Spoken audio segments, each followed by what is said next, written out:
Y'all stick around. Oh, like it or not, it's starting now. Like it or not, let's go down.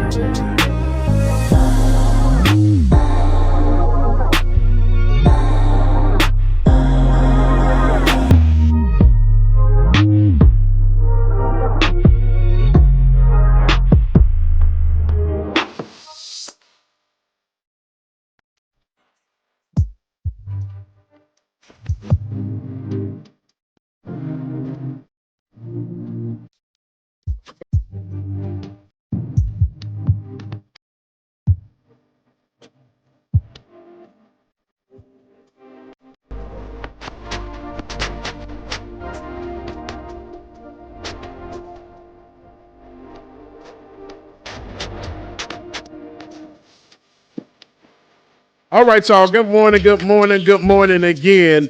I know it's time to start the show, but before I do, Benny, you know I have to play this one song, this one last song, and I've been holding out as long as I could, so now it's time to play it. Hey.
This my jam, James.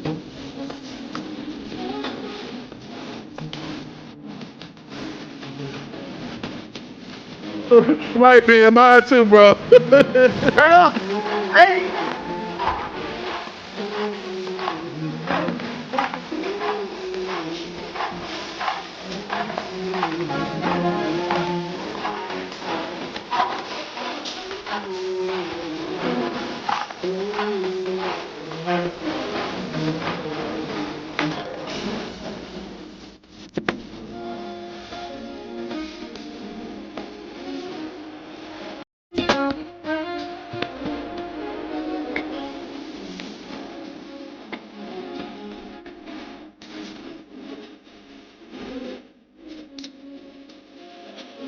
Turn up.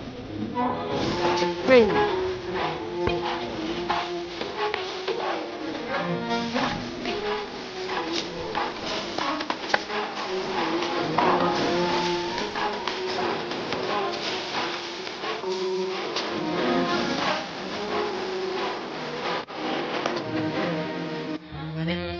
All right, y'all. Make sure that you like, share, subscribe, and all the other good stuff, man. Patreon.com/like it or not. Patreon.com/like it or not. Like it or not, it's about to go down. Good morning, everybody. Ben, let's go.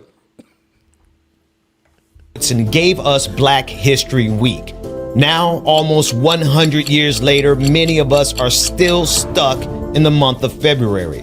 But our legacy, it doesn't just fit into 28 days. The Black Heritage Day app is here to change all of that. It brings Black history to your fingertips every single day of the year. Based on years of research by Dr. Carl Mack, our historian, our griot, just 3 minutes a day. That's all it takes to read, learn, and listen to an oral narrative of your history. Indeed, the Southern states went to war over the rights for each of the 11 Confederate states to own our ancestors. To connect with your roots, to teach your children the truth they won't get in school. In total, he is credited with 28 other inventions. But as a Black inventor, he struggled to gain. Learn why New Year's Day was once considered the most dreaded day of the year. Parents were separated from their children, siblings separated, and spouses separated from one another. And today, America has the nerve to lecture us about the status of the Black family. Understand the political journey of Black America from the Republican Party to the Democratic Party. It marked the beginning of Blacks' departure from the Republican Party to the Democratic Party. And here's why we switched. Dive into culture and triumph like Sidney Poitier's blockbuster film success. And so much more. From heartbreak to triumph. From January 1st to December 31st. This app is more than a download. It's a movement. It's a community of Black families raising their kids on truth and on legacy. Download the Black Heritage Day app for free in the Google Play Store or on the Apple App Store. This isn't just an app. It is a daily celebration of who we are.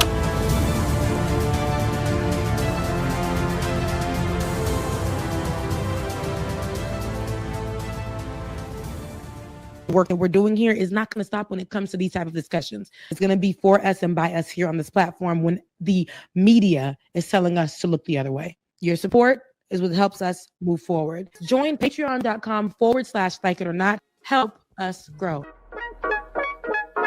Like it or not, y'all. Y'all know what time it is. It's time for like it or not. We're about to let's start this game show. Yes, it's time for like it or not. Work that we're doing here is not going to stop when it comes to these type of discussions. It's going to be for us and by us here on this platform when the media is telling us to look the other way. Your support is what helps us move forward. Join patreon.com/like it or not. Help us grow. Like it or not starts now.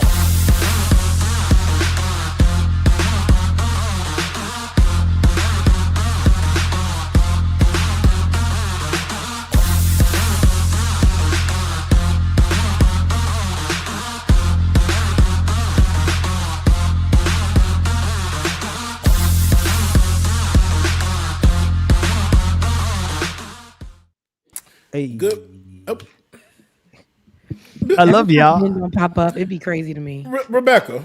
And then the setup is crazy because oh, you know what it is? It's my camera. It's too high. That's one. Ben ain't Okay. That's and two. 3, Bubba's in the middle. Oh, that's what I did wrong. Okay, let me fix that. I can fix that. That I can fix. Because here it is. I'm thinking that Benjamin going to get his bald-headed tail on the camera. He ain't even there. Yeah, well, I'm here. What do you mean? I'm here. I'm live and in person. Good morning, good morning, good morning. We miss your face is what we're saying. Exactly. I'm undercover right now. It ain't too much undercover. That's a good little AI picture of you, but it ain't too much undercover. It's about pretty accurate though. It's Right on my head. That's my head. Look at me. He might be a little bit taller in the picture though, because ain't no way Ben gonna reach almost the top of the chalkboard. and James, my back ain't that straight. Like my. Well, you know, actually, I mean, Good morning. Good morning. Good morning and welcome to Like It or Not, where we're free to tell the truth and not care who doesn't like it. Right? Listen. All right. Good morning. I'm in the y'all. middle of a move, y'all, so I don't have any equipment set up. A move of God. Yeah, a move. It is a move of God, but also a physical move. We're moving again, so we're We broke down the house. We're breaking down slowly but surely. And so, like last time was a really hectic move. We're moving in January, so we've been breaking down, and so I love that's that. yeah. Okay. We started a little early this time. Okay, Look, that's good. I'm glad I that gotta- you're getting ahead of it. Yeah, I have to be out. I'm moving in March, so I'm just like looking around. Oh, you're like, moving "Ooh." from the new house? Yeah. There's been some changes, but it's okay. But yeah, it's like I got to start somewhere because I have so much stuff. Look at so the much leaves stuff. falling in the background. Did I you know, see right? that? It's like Y'all this is- see it? Yeah, I Leaves saw that. falling in the It's background. fall. Because there is beauty Uh, in letting dead things Yeah. go. Oh yeah. Mm-hmm. Okay, there is beauty in Yes. watching that dead thing that no longer has life. Yes. that Speak no on it. longer serves you for where you are today. Yes, sister. There's beauty in watching those I hate things you, man. get into the ground, and even though it may seem like a loss, hold on, you better preach this. Come on, preach, black woman. Seem like the things that are a loss as they are in the ground. People don't see that what happens is it's biodegradable. You said, Pastor, what is biodegradable? Oh, come on. Biodegradable. It is in the ground. It may be dead. It is something that now fertilizes that ground to make that tree that people saw that was bear Huh? more fruit, bear Yes. more leaves. People will see the green, Yes. green sister! when they say Green sister! on the other side. Hey, James, They she didn't playing. see when the Okay, she leaves is. fell. About to go. They didn't see when there was no more. She feeling it. food in the She really fridge. feeling it. She They going didn't now. see when you were crying those tears. Come on. Oh. Hey. Now, all jokes aside, should have bought a Hyundai, but I splurged and bought a Bentley. But Rebecca, you just preached the word. Amen, somebody. Amen. You just preached an actual word. Listen. When the spirit touches you just sometimes you can't call on the African angels. Sometimes you just gotta call on Africa. And but I hope somebody felt that. So when I was taking my walk the other day, I was thinking about I gotta go see the trees before they're gone. I gotta see the beauty in what they are, because sometimes, I tell you guys this every single year. If you know me, you know that I talk about seasonal depression and things that seem to shift a lot during the end of the year. You have a lot of people who will be able to take breaks and be with their family, who have these corporate jobs right now and can stay in them, and they get to take their weeks off. And people either have to work, or they're like, Ben, you're moving, you're going through your transition for the start of the next year. But you said that you're moving. I'm fighting for my life every day in this household. Amen. So I know that with those things, though, we have to find little moments of joy, especially with what the world is looking like right now. I finally finished, or I haven't finished editing, but one of the stories that I got up about the 300,000 Black women that people have forgotten that story. And it only made headlines for maybe 2 major news media companies and a few other online. But I talk about that, but I also mention how when we lose something, especially as Black people here in America, when we lose something, it almost makes us feel very, very, very defeated because of how hard we work to get it, how hard we have to work to get it, whether it be a house, whether it be an apartment, a car, or whatever. Losing that, or a job, for sure, when it's stripped from you, or when you lose it, or when it's time for you to go, sometimes it can feel like such a breaking, right? Because of how hard you work to get it. But in these Pacific Standard Time. I want us to lean in and definitely encourage each other in this time, because we're not gonna go through seasonal depression. We're gonna beat it, and any transition that God has us going through, we're gonna Amen. and see it to what it's gonna be about. Yeah. Let me tell you. Yes, man, Becca. Amen to that. I feel that. All right. So we talking politics today? Yeah. I mean, we could talk. Definitely, we're talking politics today. So many things have happened, but I know, it's so different. Like I talked about on Thursday at the Leftist Mafia, we talked about the Epstein files and how it's emails and not photos and things like that, which should be coming. But we talked about those things, and it's funny because I'm like, there's like a white side to the topics, and then there's a black side to Whoa, the wait, topics. wait a minute. And when I'm with them, I'm always hearing the white side. So I'm like, give me the white side. And they were playing Megyn Kelly and yeah. how she and whoever she was with on her podcast, Yeah. they were talking about how they were basically trying to say that Trump, they were giving excuses to Epstein and Trump and them and the people who was in the emails behavior. Basically Saying it's okay to yes. sexualize a 15-year-old. They're almost grown anyway. Wow. But I would love to get you guys's, if you have the clip. Yeah, I'm pulling it up. I miss my David. I No am offense, pulling it man. I up. do miss my David while we talk. Well, listen, I ain't pulling it up then. I was in the process of pulling it up right got now. it, but I'm just saying, I know it's hard work for you in the background too, because you doing double the work. David used to be the one while we talking. Might have pulled up the wrong clip a few times, but he always. But he had it though. Sure. I miss my boy. I miss my boy. But We love you, David. Yeah, love you, David. Just a shout out to David for sure. Ben, he got it. One thing Ben gonna do is produce. He's been a producer since the day I met him. He's an all around man. Look, I had to jump in and say that to you, Ben. I'm gonna affirm you too, my brother. Thank you. Just be affirming some white man on a black show. I'm joking. I'm joking to all the people clocking me and making files on me. It was a joke. Yeah, right, because they're gonna clip it. They're gonna clip it. Okay, right. But let's listen to this clip. Like these terrible clippings my good sis got in the back. That's crazy, sis. We can see that your natural hair is a bob. Is a bob. And the one on the side, baby, you rolled out of bed and you just came on. You see it though? When you have this type of hate and nastiness in your heart and you want to spew out things to put children in harm's way and try to say that it's okay to do so, this is what it looks like. One person has lots of surgery. The other person is just hate. So let's just go ahead and run the clip. Let's listen to what these people got to say. Hang on. I'm just giving back. As for Epstein, I've said this before, but just as a reminder, I do know somebody very, very close to this case who is in a position to know virtually everything. Not everything, but virtually everything. And this person has told me from the start, years and years ago, that Jeffrey Epstein, in this person's view, was not a pedophile. This is this person's view, who was there for a lot of this, but that he was into the barely legal type. Like he liked 15-year-old girls. And I realize this is disgusting. I'm definitely not trying to make an excuse for this. I'm just giving you facts. That he wasn't into like 8-year-olds, but he liked the very young teen types that could pass for even younger than they were, but would look legal to a passerby.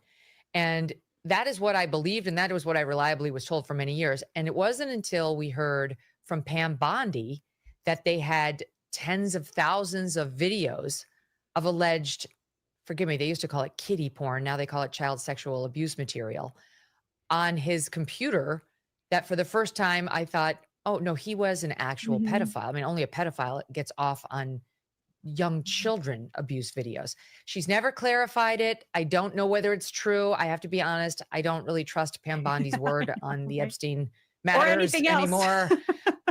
Yeah, so I don't know what's true about him, but we have yet to see anybody come forward and say, I was I was under 10. I was under 14 when I first came within his purview.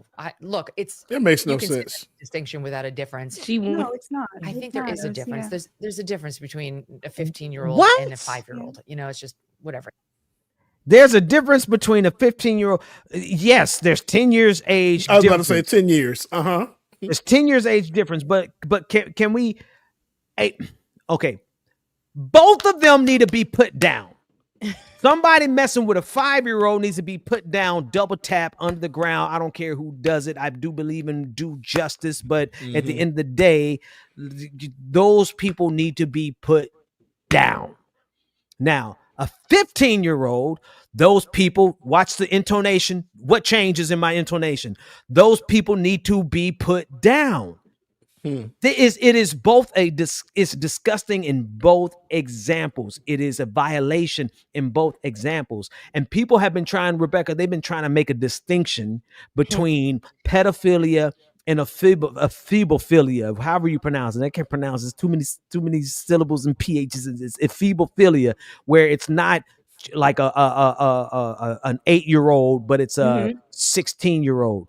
Listen, it is abuse. It is sex trafficking. It is taking advantage of someone who cannot properly give consent. A 16-year-old and a 21-year-old, there's a problem there. A 16-year-old and a 40-year-old man, there's an even bigger problem there. And so many people are leaning into this, oh, there's no real difference. You know, if they're 16, then they're basically grown. How, Sway? A 16-year-old, your brain is not mentally fully developed until you're 24. And so they're making these excuses on behalf of Donald Trump that had it just been a pure Republican or a Democratic president, had this been, we know Bill Clinton is involved in here in some way, but had it just been Bill Clinton, they would never take the time to make a distinction between an 8-year-old and a 15-year-old. One last thing.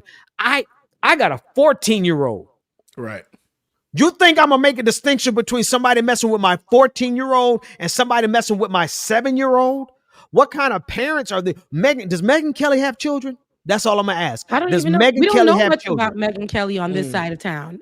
So all I know is that she's a hateful person. I've followed her since she was a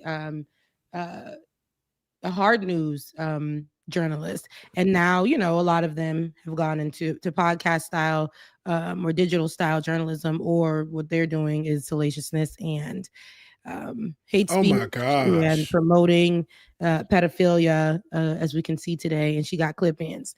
But she has a 14-year-old daughter. Let me see. Megyn Kelly.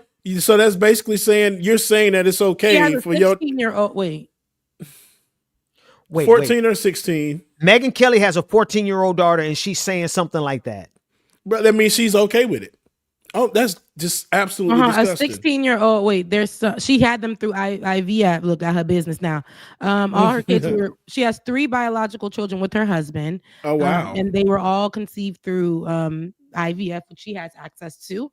Their children are son Edward Yates Brunt, daughter Yardley, and then son Thatcher. Yates Yardley Thatcher. And it's so Caucasian. 2009, 2011, and 2013. So they're all 2 years apart, but she definitely has children. That's crazy. That's crazy.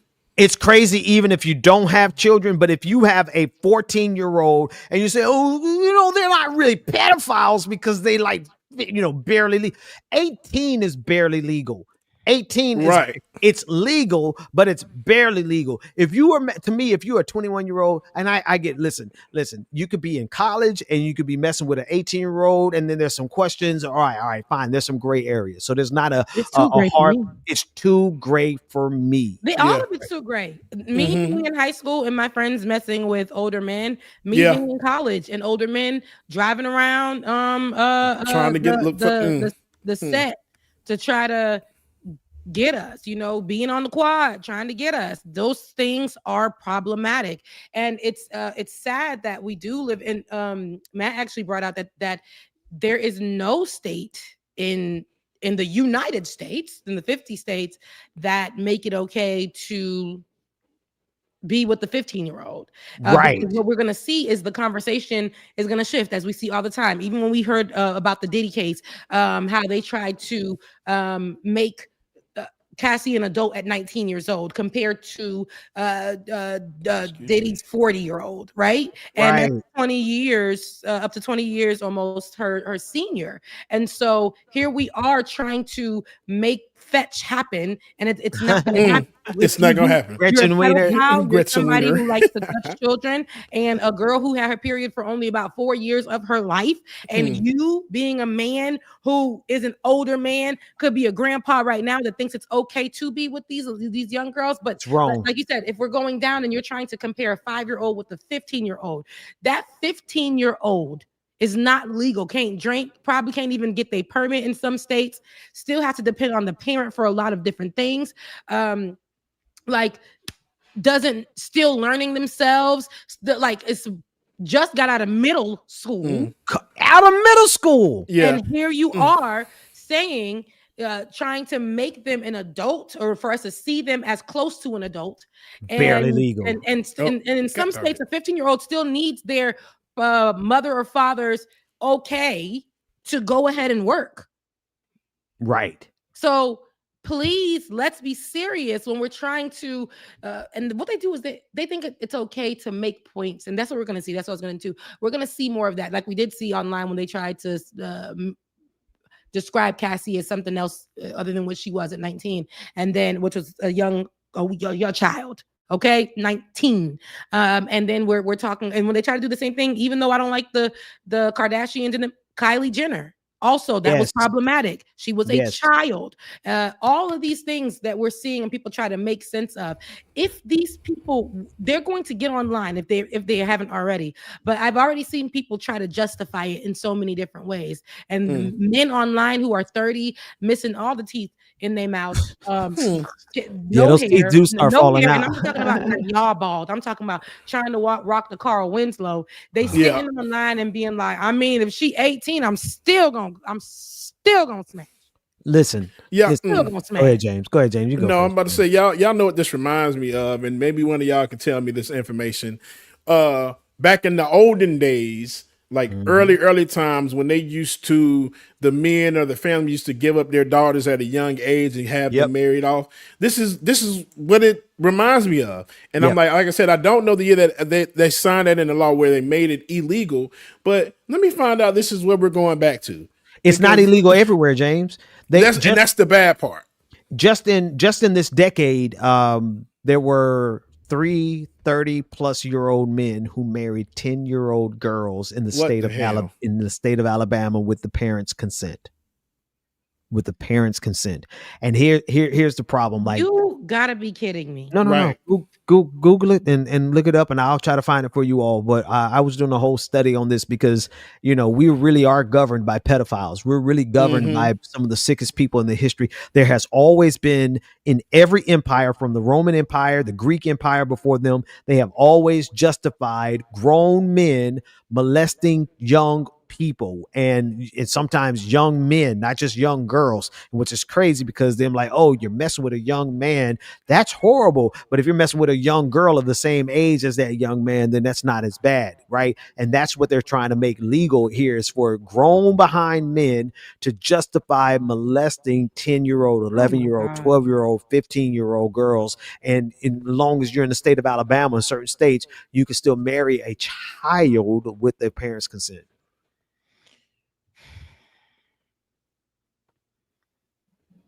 I want for us to see that while states are still carrying these types of laws and letting these things still pass and be allowed, and there are some places where they think this is okay. It's abusive. A lot of the women who came from that time were probably going with their parents too, or their parents said it was okay for them to go or whatever. But imagine the trauma that they have to see this all play out as.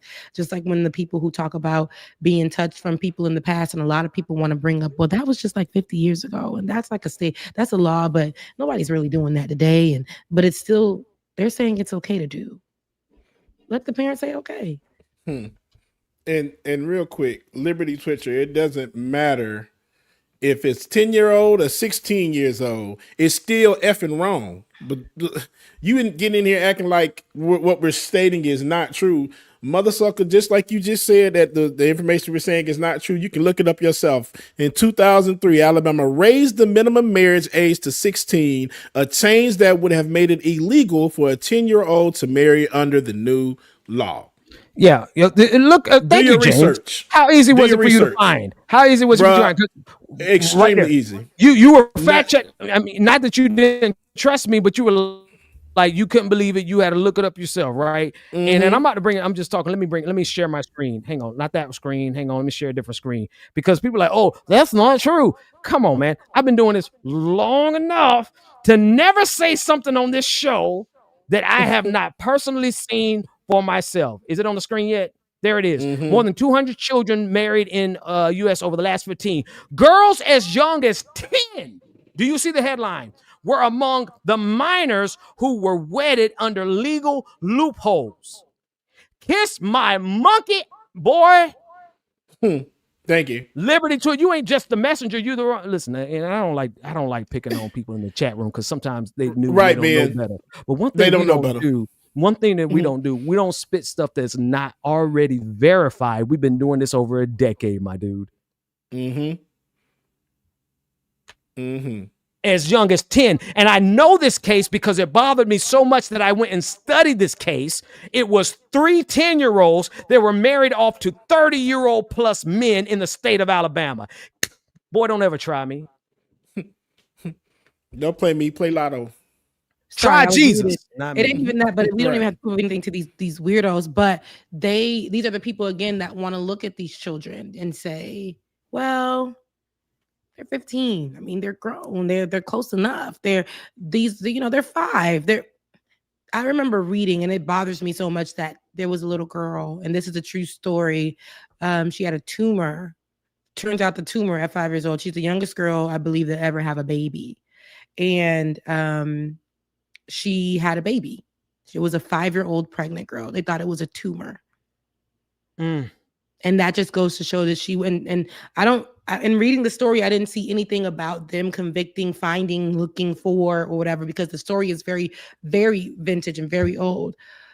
But I can't imagine these little girls who are being touched, around them or sexualized or whatever, possibly getting pregnant, and the same group of people benefiting from the abortions or putting these kids through all kinds of traumatic things. I can guarantee you, for all the things that they are, they don't want porn on the internet anymore. They don't want, of course, they don't want abortions. Everything that they benefit from or benefited from, especially with Epstein and all of them. Now, here we are, and they're acting like, oh, they're trying to make excuses that it's changed. We don't support abortion. We don't do all that. But y'all was benefiting from it, right? Y'all was doing all these things. And now y'all get online and you got people like Megyn Kelly who's trying to say, well, I mean, they weren't 5. And that's disgusting at 5. Yeah. Like, like this, that's horrible at 5. And we got to do something about that. Right. But 15? I mean, child, but it's bad, but like, girl, the way that the right is going to try to flip this and, as we were talking about on Thursday, indoctrinate people to believe, but they've already tried this before in so many other ways. And the way they're going to try to flip it, switch up language, use buzzwords, keywords that make it seem like it's okay to do this.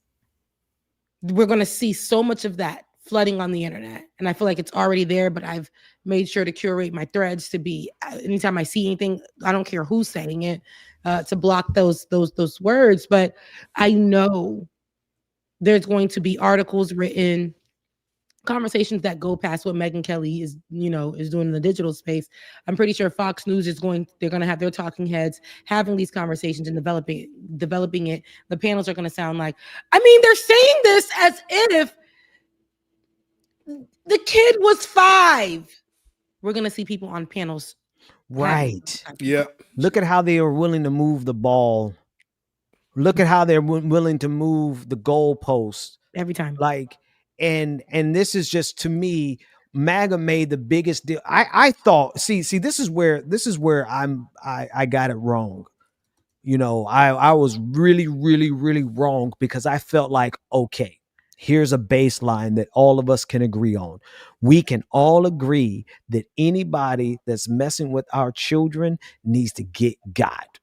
Like, if there's anybody who we might turn a blind eye to due process, you know what I mean? They might get beat up. They might get, handled in prison roughly and stuff. I thought if anyone we can agree on, it would be those people who mess with our children. Because at the end of the day, I thought that we all had this primal protective rage over our children, but they are so dedicated to Donald John Trump that they would start redefining. And actually, there's another clip of Megyn Kelly, because she had previously said the exact opposite about the same age group. And so what we're seeing is MAGA willing to literally redefine what they believe in order in order to justify still supporting Donald Trump. And that's the quintessential definition of idolatry, isn't it? And that's what I say. These are all the things that the right says that they don't want any parts of. They all say that this is idolatry is terrible. We don't want that. But yet and I'm talking about the white nationalists, but the white Christian nationalists. Those people are the ones that are idolizing this man. And for everything that the Bible says, hell no to, they're saying, oh, I mean, but Donald Trump, our God. And in Charlie Kirk, we pray, amen.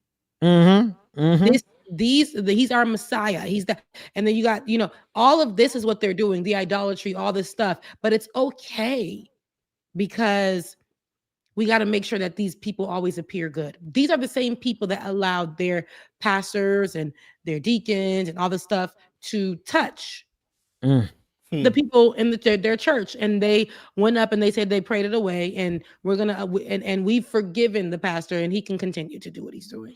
Let me tell you something. Sure. Look, I really thought, see, this is my naive. I'm so naive. I'm so wet behind the ears. I really thought if there's anybody that we could agree that it is a free for all, somebody mess with your child, you whip their monkey ass. It's just no question. I don't care if it's a priest or a teacher at school. You go to jail over that, right? Yep. It's like, who cares? Catch a charge. All right. What you in jail for? Oh, I beat the person who messed with my child's ass. No, you protected in jail. Universal. You thought it was. You thought it was, but apparently it's not. Here's Megyn Kelly. Let's listen to her as this is what she was saying when she was supposed to be like the new Look at the Bob I Katy was Perry. talking about. It's just lifeless. You feel as a victim. Here it is. You feel as a victim. You feel a victim. To people who are going to be out there, because some are going to judge and say you were 15, you were 16, you were 17, you were a willing participant. Again, the legal age of consent in California is 18. So there's no consenting for a 14 or even a 17-year-old in these circumstances. As for Epstein, I've said this before, but just as a reminder, I do know somebody very, very close to this case who is in a position to know virtually everything. Not everything, but virtually everything. And this person has told me from the start, years and years ago, that Jeffrey Epstein, in this person's view, was not a pedophile. This is this person's view, who was there for a lot of this, but that he was into the barely legal type. Like he liked 15-year-old girls. And I realize this is disgusting. I'm definitely not trying to make an excuse for this. I'm just giving you facts. Yes, you are. That he wasn't into like 8-year-olds, but he liked the very young teen types that could pass for even younger than they were, but would look legal to a passerby. And that is what I believed, and that was what I reliably was told for many years. And it wasn't until we heard from Pam Bondi that they had tens of thousands of videos of alleged, forgive me, they used to call it kiddie porn. Now they call it child sexual abuse material on his computer, that for the first time I thought, oh no, he was an actual pedophile. I mean, only a pedophile gets off on young children abuse videos. She's never clarified it. I don't know whether it's true. I have to be honest. I don't really trust Pam Bondi's word on the Epstein matters anymore. What is she even trying to say? Like, what is she even? I'm sorry. Me too. What distinction is she trying to make? She contradicted herself. Yeah. It's like, I'm scared. I really don't like this, but I got to say this.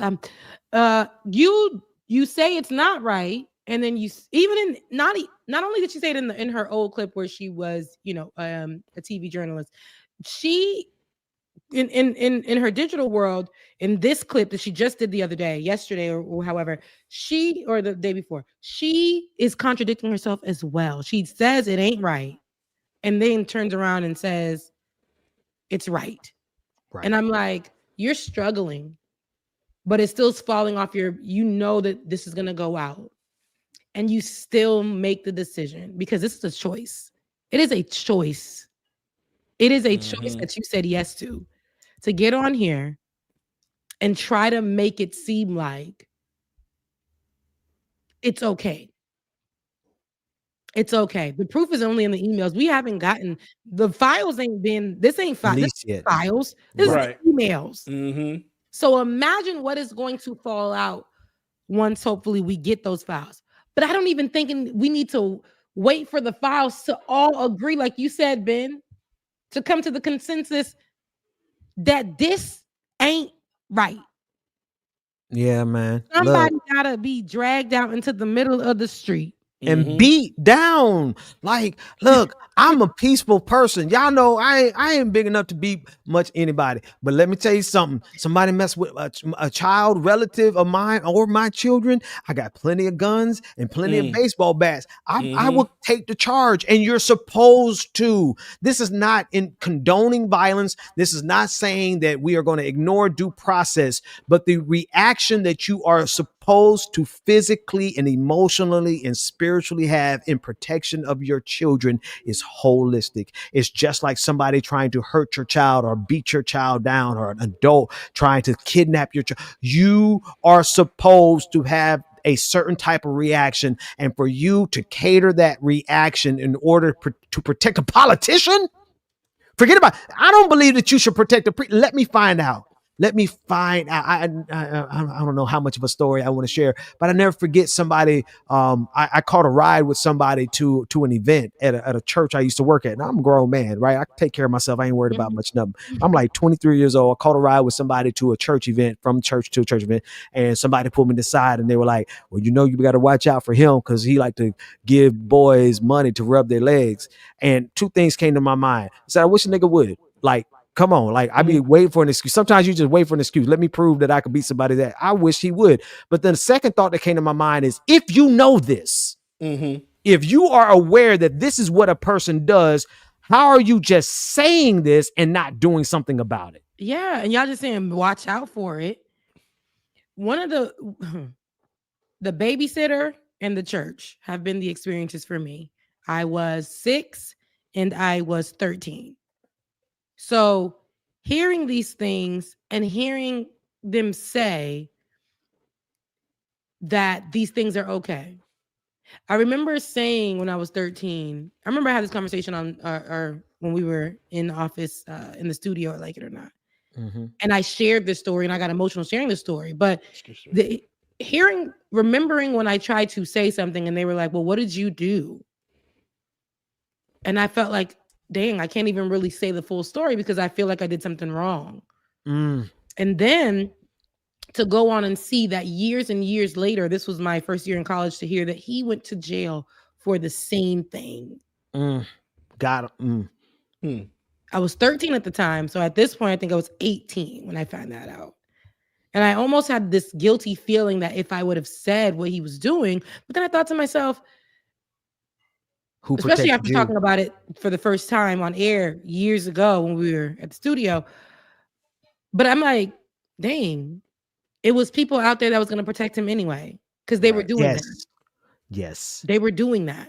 And here's what we're seeing with Donald Trump, Epstein, the people in the emails, all that stuff. There's a protection going on. They're going to go around and be like, but he just, and that was. And as she was 16 and she looked like she was 20. She grown. She was grown. And she was acting fresh. She was acting 13, fresh. I told you, I just telling y'all, God only made me up of little legs, but at 13, all I was a little girl running around. I remember that day specifically, splashing in the rain outside of the church, just running around. And you just like, you think about those moments and you're just like, how does somebody look at that and sexualize that? Right. And the extent to which it happens in churches, right? It just happens everywhere. Yeah. And you realize like there's just so many different layers of this. Listen, I was at the babysitter and the church, but no, it didn't stop me from, I didn't have church hurt because of that. It was this person and it was the people around them. And but it's the fact that churches protected them though. Yes, and it was these different churches that will try to, the same thing that we're seeing the right do, protect this person and vilify the child. Yeah. Right. And That check is this the out. problem. This comment right here from Charlie. These are the same people yelling about LGBTQ folks. These are the same people, Megyn Kelly and the rest of them. They will literally tell you that it is okay. It is better for a 30-year-old man to be messing with a 15-year-old girl than it is for a 30-year-old man to be attracted to a 30-year-old man. man.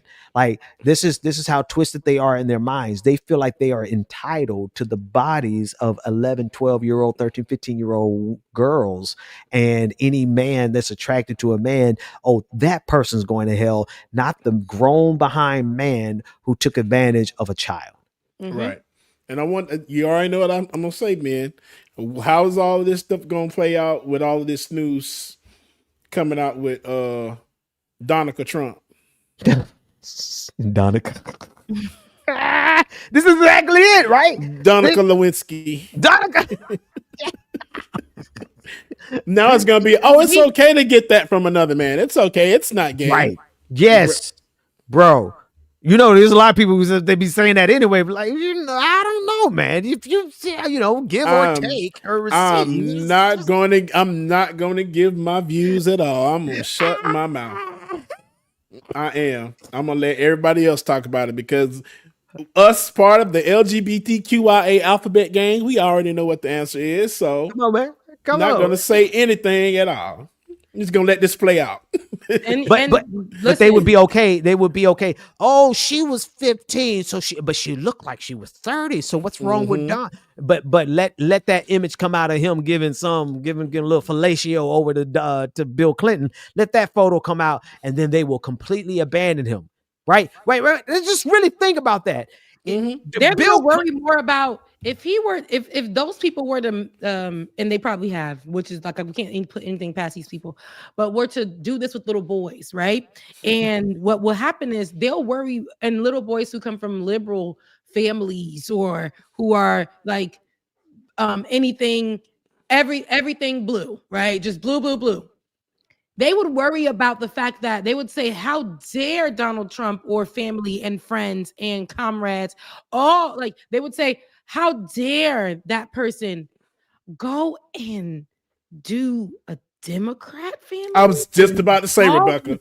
That a leftist? It ain't even going to be how Democrat. dare they harm a child? How dare? Because they won't even talk about it. They won't even talk about it being gay or LGBT. They're going to focus on, oh my politics. God. Yeah. It was a Democrat. And then it was Bill Clinton especially. Yeah. And so this is my thing. That's one of the things that we talk about a lot. When it comes to politics, the biggest scandals, when it comes to these types of things, sex or infidelity or whatever, when it comes to presidents, we always mention Bill Clinton. Where we have songs about it. We have phrases. We say Monica Lewinsky, or you got Lewinsky. We heard in the Beyonce song. What she said, Lewinsky. I'm a Monica Lewinsky. Y'all on that again. Crazy. Children were singing that, and so was I. Love the song. But we have all of these things that play out because of that. It's become part of pop culture. This thing, though, they are trying to make it seem like, oh my God, like this is not, there's no smoking gun, even though I can't see. It's foggy in here. So it's like, I really would love for us to call this thing a thing that it is, and know how dangerous it will be, if not already, how much more dangerous it will be for children. Sex trafficking. This abuse, this trauma, how much more we're going to see, because what happens is we've seen how when Charlie Kirk said that Black women and Black people are stealing jobs from white people, we saw the decline in the job, in the workspace. We saw how Donald Trump and friends went online, Marjorie Taylor Greene, all of them said that LGBTQIA plus people are the reason why there are mass shootings in America. And we saw the abuse towards them. We seen when Donald Trump said that Asian people were the cause of COVID, and we saw what happened immediately after that. So all of this stuff, this dog whistling, all of these things that they're doing, virtue signaling, all of these things, they have their effects. They have literally that cause, and you have the effect. We have where something is said and the response immediately to it is either a legislation or and ridiculous one at that. So what we're going to see as a result of this are things that are going to try to justify the abuse of children sexually by older men. They're going to say that we're going to see so much of this, and I guarantee you, because of that, these men are going to go out and seek these young girls online. I'm telling you, if haven't already, there probably will be a spike in the viewing of child pornography. It will. Online, or they're adjacent to it. They're going to look for an 18-year-old that looks like she's super young and watch that they're going to get close enough, right? Or they'll invite them over or go to these secret parties if they haven't already been doing so. And I can guarantee you they have. But the way that they're going to try to soften and say it's okay and make it seem like it's the 60s and the 50s and all of that, they're going to really try to make us believe that, because what happens is they make this a thing and we don't even know when it became normal at all. Yep. But the power that they have to make it seem like that, they will indoctrinate. Yes. Yeah. And I can already guarantee y'all, and I hope not, but watch, this man's probably going to sign some kind of bill, executive order into law, lowering the legal limit, the age of consent, bro. And I mean, if that happens, bro, I have to leave this country if that happens, because that's just terrible, dude. Yeah, it really is. Like I said before, with those type of people, it should be hide your kids, hide your wives. Standing next to any one of them. I said this on Thursday. And my thing is, they're not. Now it's put the baby in Donald Trump's arms. We've seen photos of him from the past with young models who were 13 or children or 15, whatever. And the way that he's touching them, the way that he's looking at them, the way he's hugging them, the way they're sitting on his lap, it's inappropriate. As somebody who also had daughters of his own, but to know how he is sexualizing or has sexualized or allegedly, make sure, all of that, has done it. Epstein and them. Epstein clearly said, "Hey, yo, my boy, you trying to out me, and I'm gonna get you first." Exactly. Hide your kids, hide your wife, hide your kids, hide your kids, hide your wife, please. But they're not gonna do it, Ben. They're in order to make sure that online and in media and in America, whatever is said about Donald Trump, because they're controlling the narrative as well. There's the war on information our and right, narrative. our right to speak, and here we are. They're going to get online and make sure that everything being said about Donald Trump is going to be positive. At the files, they're only dropping them the emails. They're out here they're distracting us with stupid things. This $2,000 that y'all think, did you get your $2,000 tariff check? You got first, man? Nah, I think they were just talking about it, right? They didn't do it, did they? They ain't do it. Some people saying that they lying online. Again, they lying, child. They ain't got a damn thing. But it hasn't come out, and a lot of experts are coming out saying that we may never see it, and if we do, it ain't going to be right now. But as I was saying, like, they're going to go online and try to do these things to make Donald Trump seem to be this whatever. But not only Donald Trump, we have to remember Donald Trump is one of the many names that were on there. We see names of people, actors, and celebrities that were in those emails. Yep. In the photos alone, you can see who was there. Poor people, poor children who were in there, those poor girls who have probably happened to be there, who are living this all over again, that may not can say anything, maybe been paid off, maybe been whatever. Donald Trump can do whatever he wants. Yeah. It almost seems invincible, but because everybody around him is making him that way. Yeah. Yep. And that's the nature. That is the nature. James, I know you got to get out of here, don't you, man? Yeah, Sorry, unfortunately. holding you up, brother. Yeah, it's okay. But I love y'all, and I'll see y'all next week. And I'll see y'all Thursday, okay?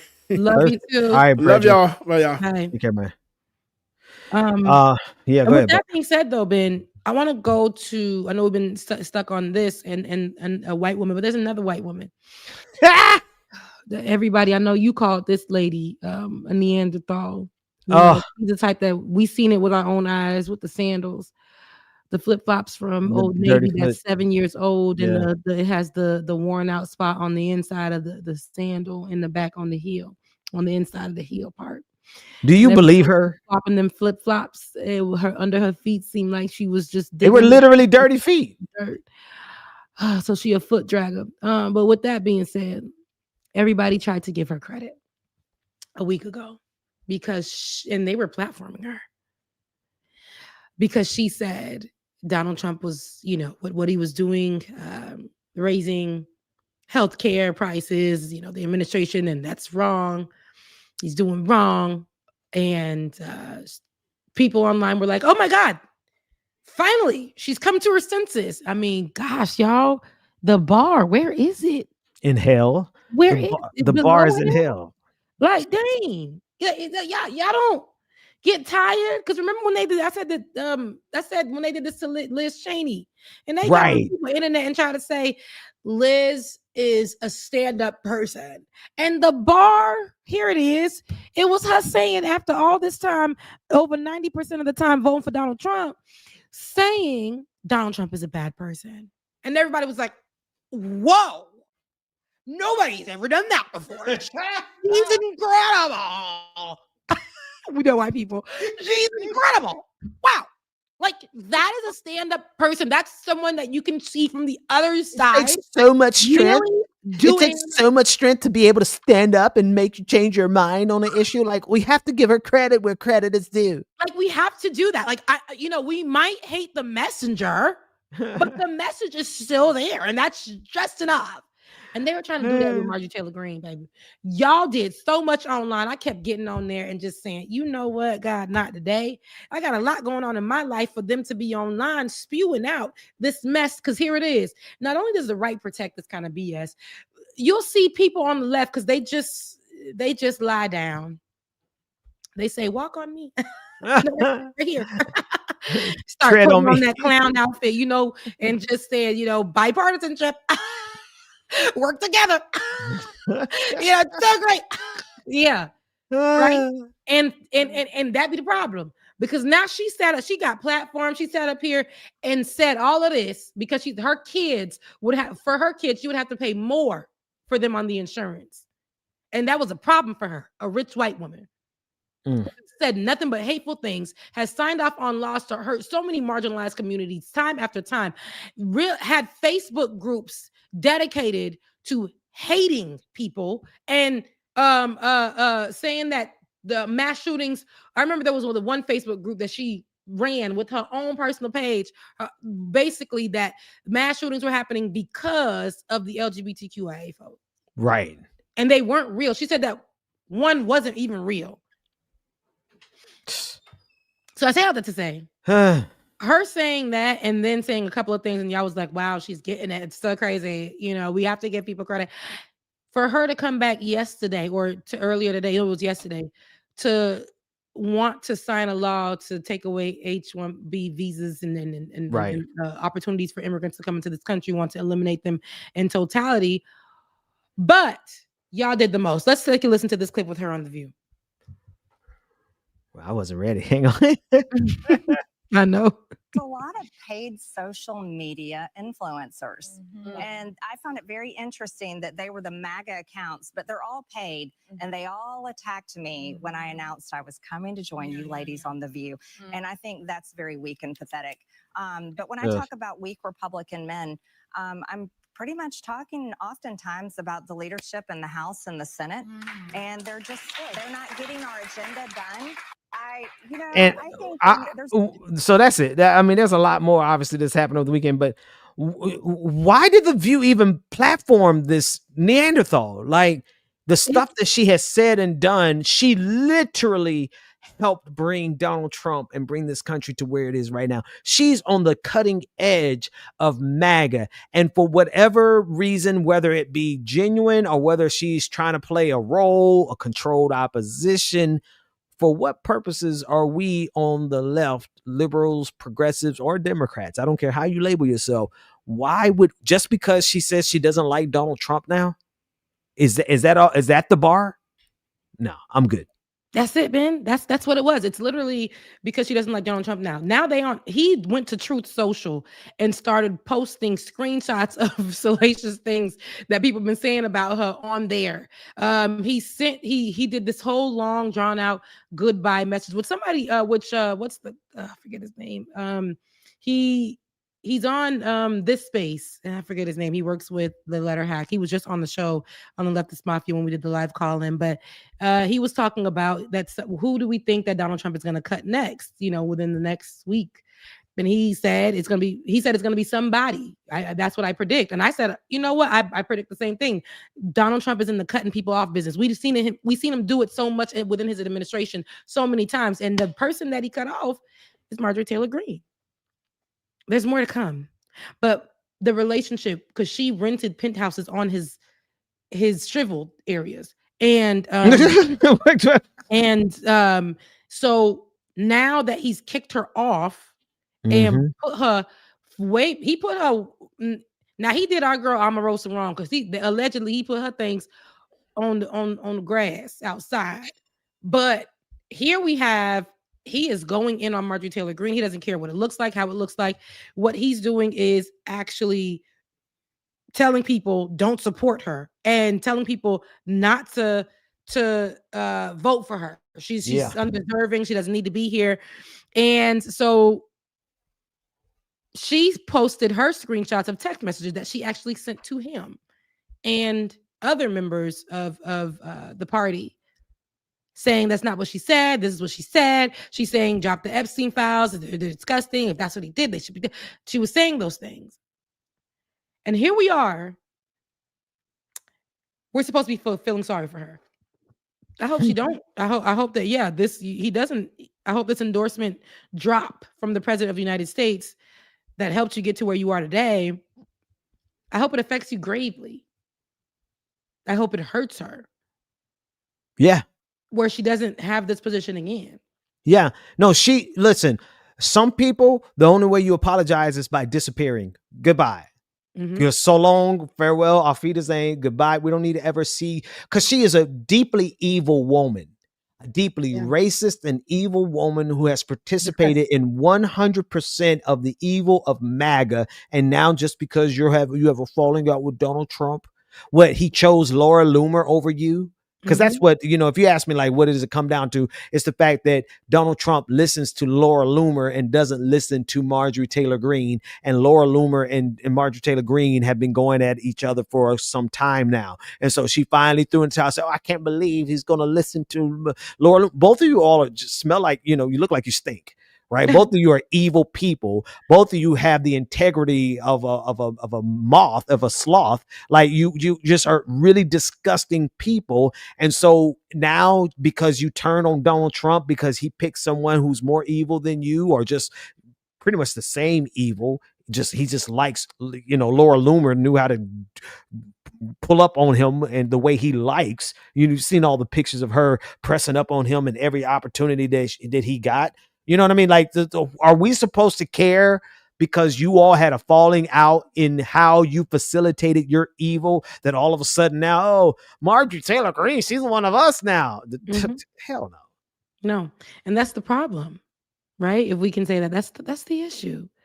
If we're settling just like we have, and we've seen how that played out with the government shutdown, but if we sit here and allow ourselves to just be up in these, because you got white people drama, but you got white Republican people drama. If you know that you're on the other side, and if that was enough for you to stop all what you were doing and stop trying to hold the right accountable and keep us something afloat for the world, or for the nation, just to sit here for days and have a conversation about why we need to see Marjorie Taylor Greene as an ally. You're doing yourself a disservice. What are we blocking your ass? Right. Sorry, Ben, but I'm blocking all of that off my. When I even get on there, I and see somebody. I don't care how much I followed you, or if I see you say, "Well, Marjorie Taylor Greene is a bad person," but blocked. I don't need that kind of energy. You don't even want to know the rest of the sentence. I don't even need to see it. But here's we can't. I don't wish death upon anybody. I don't like that. What happened to Charlie Kirk? But these people speak this into their own lives. You reap what you sow. You see what I'm saying? Marjorie Taylor Greene, you sat here, and until it hits your door, because your kid's premium was going to go high, you wasn't worried about everybody else's. You've been signing off on them things for years, every year. And all of a sudden this year, it hits your door and now you're uncomfortable. Now you're getting platformed by people. And then to the nerve to look over and say, you see, what happened to me was really what happened to you. We've been lied to, which made us do. And I'm like, wait, I only seen that clip. I didn't even see the response. Mm-hmm. I didn't see the response that they had on The View to that. Because why would I want to hear that you're telling me that the only reason that you did what you did is because you were lied to? Like me and you? No. You Everyone benefited from those lies. There's not a person in Congress that I believe, Democrat or Republican, that we can give that excuse to. Oh, I didn't know. The hell? First of all, you grown. No. Second of all, you making enough money to have nothing but time on your hand to study. Third of all, you got an entire staff that can reveal to you. Fourth of all, you are one of the most important people in this country. Therefore, we know you are provided with every bit of information necessary to do your job. There is nobody in Congress, in Senate, or in bureaucracy that can turn around and tell me, oh, I didn't know. No. And if you didn't know, that means that you're so dumb that you shouldn't have been there in the first place. But to allow that to be an excuse, and this is what Democrats do all the time. They always fall for this. Oh, we need to let everybody in so that we can all fight against Donald Trump. No, we don't. Some people need to go and sit down and never be heard from again while the rest of us fight against Donald Trump. That's facts, Ben. I have no notes because from 2020 to 2025, we had to battle out all of these bipartisan things. I tried to be the bipartisan girl back in 2016 when I was like, maybe if we work together, because some of the people didn't vote for Donald Trump. They wanted that other person that I can't stand, Hillary Clinton, but they wanted better too. And when we quickly saw that wasn't it, they need to make sure if they're red all day, that's all they think about. My mom voted red, whatever. We saw the lady from Will and Grace, I forget her name. They think, oh, because she voted for Hillary Clinton. I mean, she's not a bad person, but she voted for Hillary Clinton. Feminism, white feminism. No, it could be people on the right. It could be people on the left. And as soon as this lady said she supports Donald Trump, it wasn't surprising for me. Because just because she's a feminist, I think that represents anything on that represents her being some kind of free thinker, some progressive type. No, she showed her behind. She showed her true colors. You see a lot of these people when Israel and Palestine came up. All your favorites, right? The feminists, right? And then we saw a lot of people stance when it comes to Haiti. Nations. It was a joke for them. They don't give a damn. We see how Donald Trump is trying to make his way over to Nigeria as we speak to infiltrate over there. Stop acting like. Wait a minute. Again, do I follow her? No. I think hang on. You talking about Deborah Messing? Hang on. Deborah Messing?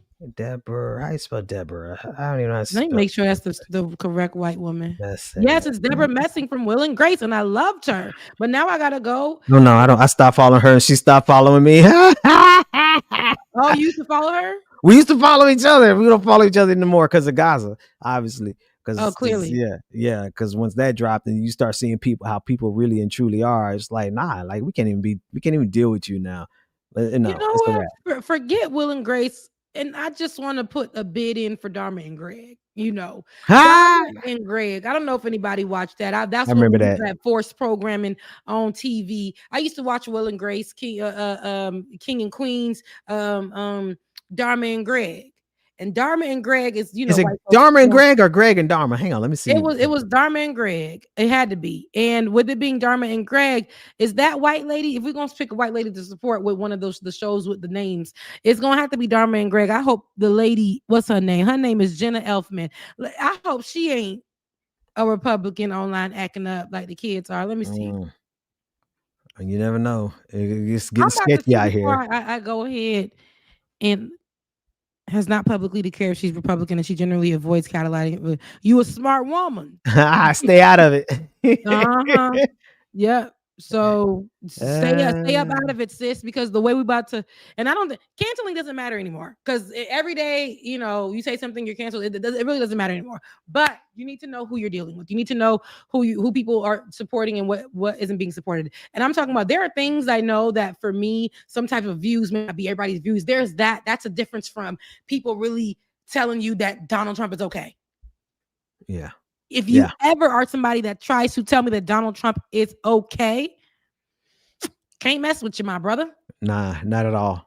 There's nothing okay about this administration or the person that runs it right now, or is being a puppet for the people who are running in the background right now. There is nothing okay about what they're doing to immigrants, they're marginalized folks, LGBTQIA plus, people who are sick. Because what you are as a DEI person, because they always want to equate that to being black, but what you are as a DEI person, you're the disabled person, right? You're the vet, right? You are the woman, right? You're the LGBTQIA plus person. You are the immigrant. You're all of these things, and they don't care about you. People were really online. I'll never forget.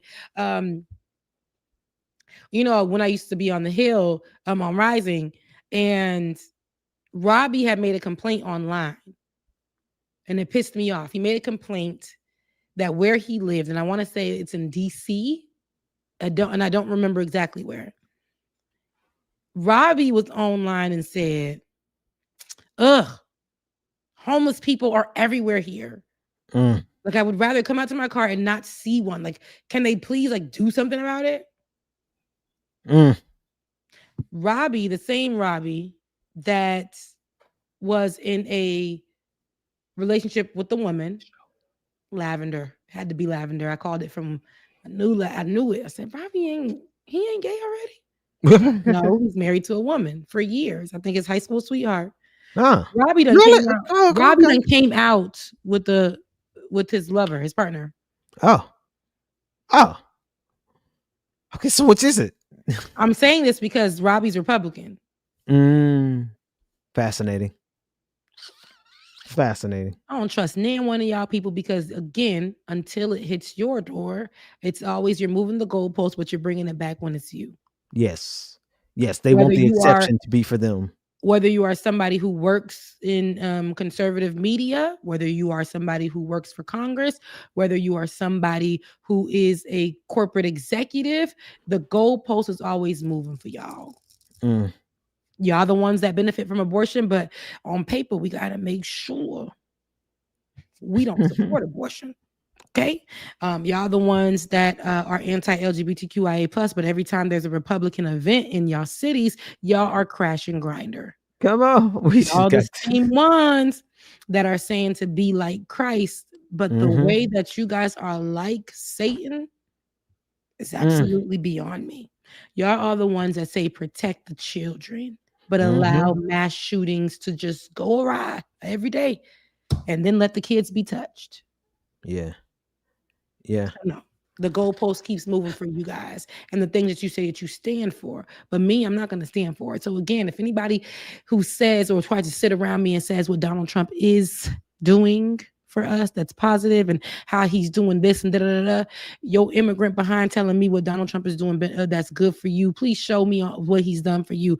Your LGBTQIA plus behind sitting here telling me what Donald Trump is, please tell me what he has done for you, especially if you are a marginalized person, twice over, 3 times over, fit all the categories. You a disabled, immigrant, LGBTQIA plus person, black woman, happens to be a vet. Please sit down.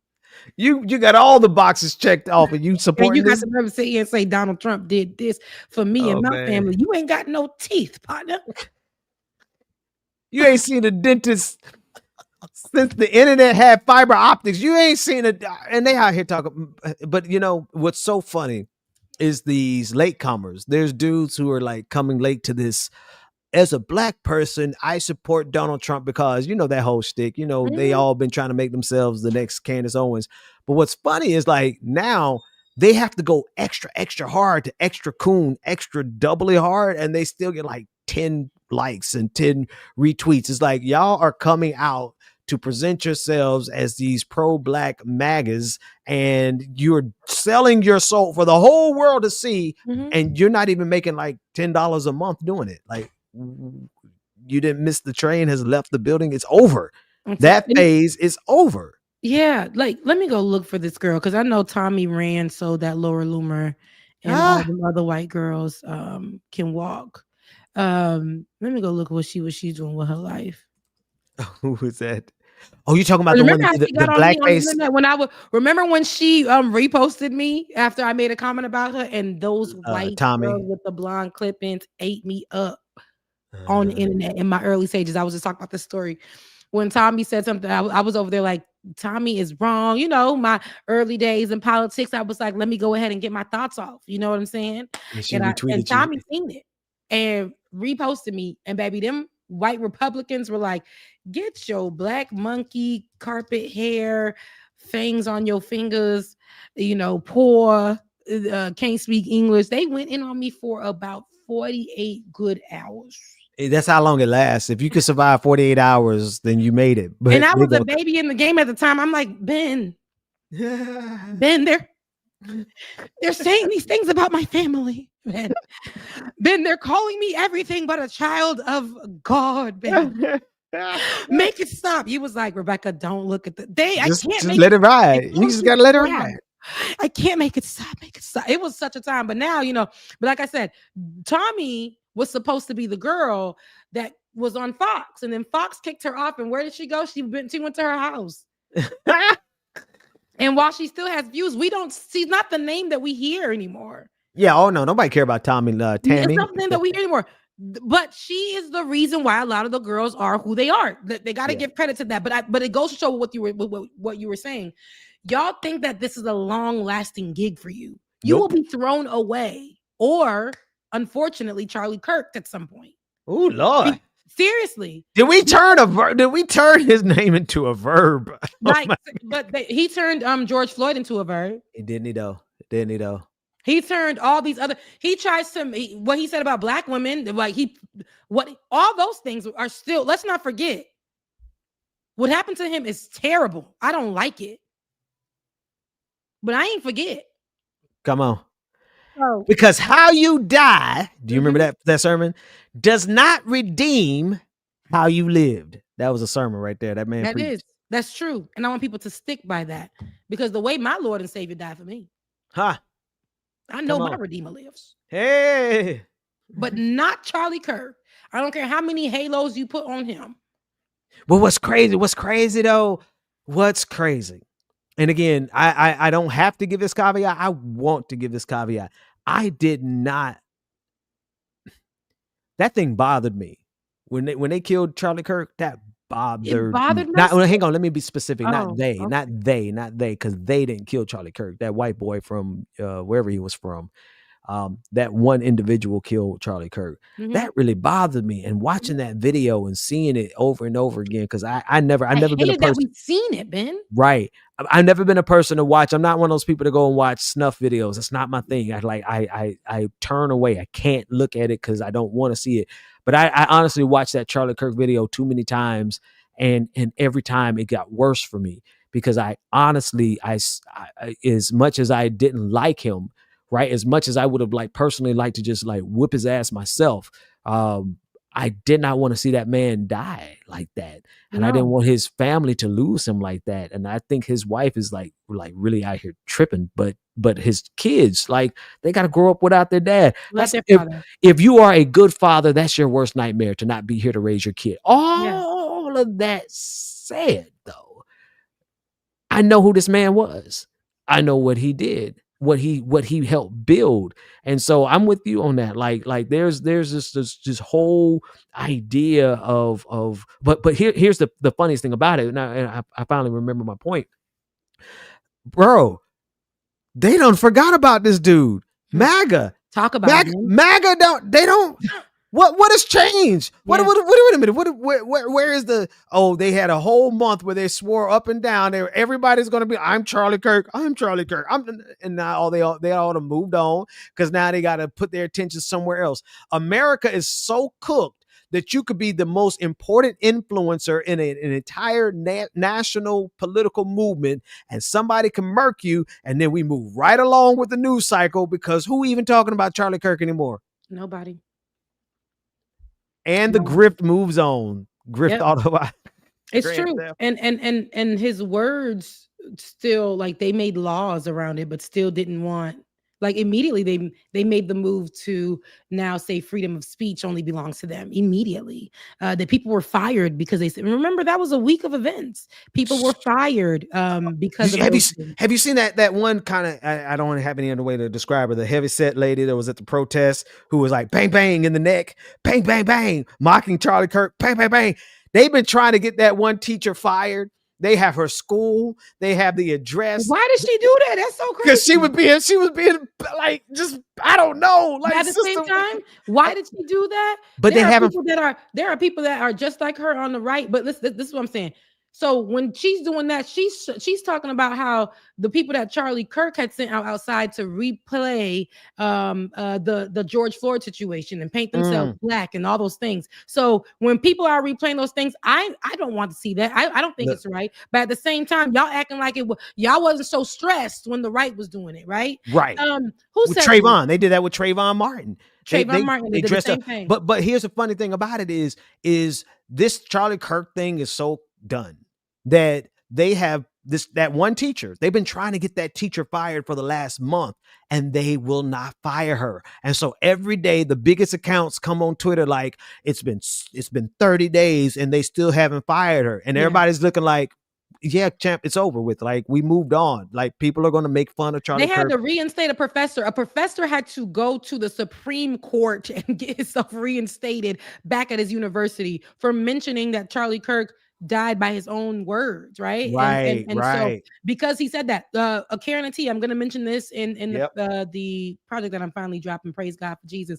Karen and Tia of the Washington Post was fired because she restated that his own words about Black women, about Ketanji, about Michelle Obama, about Congresswoman Jasmine Crockett. All of she repeated them. And just a simple video, right? A video that shows him actually saying these words. And she was fired from the Washington Post. They've been waiting for a moment to fire Karen Atia, trust and believe, because they could have brought her back. And she may be doing well now, but the same way we know with Joy-Ann Reid. Don Lemon, I mentioned that in my viral post, which got me cut from my position that I was working at. Don Lemon, I talked about Melissa Harris Perry. I did a whole thing on these women. All of them being cut, especially most of them from MSNBC. Clock it. Right. But just in this space, and people are like, well, they're doing better, which is true. I love the digital space. At one point, we reigned supreme on here. They laughed at us in the digital space. And now they done came and took our spot. They done came and took our views. Rebecca, we pioneered this space. We were getting millions of views before Ben Shapiro. Everybody was like, oh, y'all are not real. Remember? And now they all come took our little space. They get the millions of views. And who we got now? I got my 64 people watching from my page right now. I got my 38. 6'7". 6'7". That's the height I love my men to be. But at the end of the day, we're seeing all of this, and these people have been cut. These spaces still need us. Yeah. Because CBS just cut, I believe it was CBS. So CBS just cut their whole division of, I think their minority division or their Black division, their DEI. They just cut that. And that means the programming that was done that was specific to marginalized groups ain't there no more. So guess who you ain't going to see the stories about? And guess what that's tied into? Donald Trump's attack on media. DEI. And look at who they hired. Barry Weiss. No talent whatsoever. None. No experience, no qualifications, nothing. Literally, not even a DEI hire, right? She's just let's fail up. DEI is not failing up. DEI is you are so qualified, but this country has been so racist that they will overlook you. Barry Weiss is you have no qualifications, but we're going to Pete Hegseth you and we're going to promote you to be something that you have no experience doing. And now she runs CBS. All of CBS, the CBS that just got rid of the Black department. Yeah. And and when you think about that, those are on purpose, because before Charlie Kirk did, died, leave was us. murdered. Yeah. He kept saying that Black people were taking their jobs. And we find that, and y'all think it's just something to say. I said it does. Those words, Donald Trump said them, Charlie Kirk teached it, and what it did was become legislation. And the executive order, and I talk about this, and so it's coming up. I'm going to keep plugging it because it's coming up. Hopefully I get done editing because I'm just editing my life away, baby. But in an executive order, I think 14151, and that was one of Donald Trump's first things where he made the cut to DEI. But so many corporations began to utilize words that were, when you would go and do your application now, it's just like, we're looking for merit-based, and they were using words that excluded Black people, Black women, Black men, immigrants. They were using words that said, we don't have to hire you anymore. Yeah. We don't. Yeah. And those, again, Donald Trump's basic words with his crew, the teachings from Charlie Kirk, because they came down and Charlie Kirk began to teach it to groups of people. Mm-hmm. We're talking about, young corporate owners and managers and things like that. They can interview all they want, but they don't have to hire you. Mm. So I was saying that the DEI would definitely show and rear its ugly head one day. And it did. Because that's all, while it's like, it's troublesome, and people want to say, well, it affected women too, of all races and colors. But here's the thing. The numbers show that it barely moved for unemployment for white men and white women, but has, in 5 years or under this specific presidency, has gone the lowest for Black men and women. Yeah. And nobody's seeing that as a problem. And again, it just ties into whatever is said, whatever they feel hurt by, Donald Trump specifically, and then the administration just follows suit and says whatever he does. And then all the little minions that are in the YouTube space, because while executive orders and laws were being placed because of Charlie Kirk, and buildings are being named and pavements are being paved with, all this type of stuff, Charlie Kirk was just a YouTuber. Charlie Kirk was just a YouTuber. And the power that he was given because of his relationship to Trump and the continuing of spewing out hateful rhetoric made him this powerful person. But Charlie Kirk was just a YouTuber that laws were made after, or proposed to be made after. They put things on the Senate floor immediately. Remember, they were calling for things. They were calling for this. They said the Charlie Kirk Day. They did that. There are kids who've been out here with no food. Y'all stripped programs from the children in school for school lunches. Took away healthcare benefits for people who have diabetes, can't even afford their insulin. But decided to make your way sleepless nights for a Charlie Kirk Day.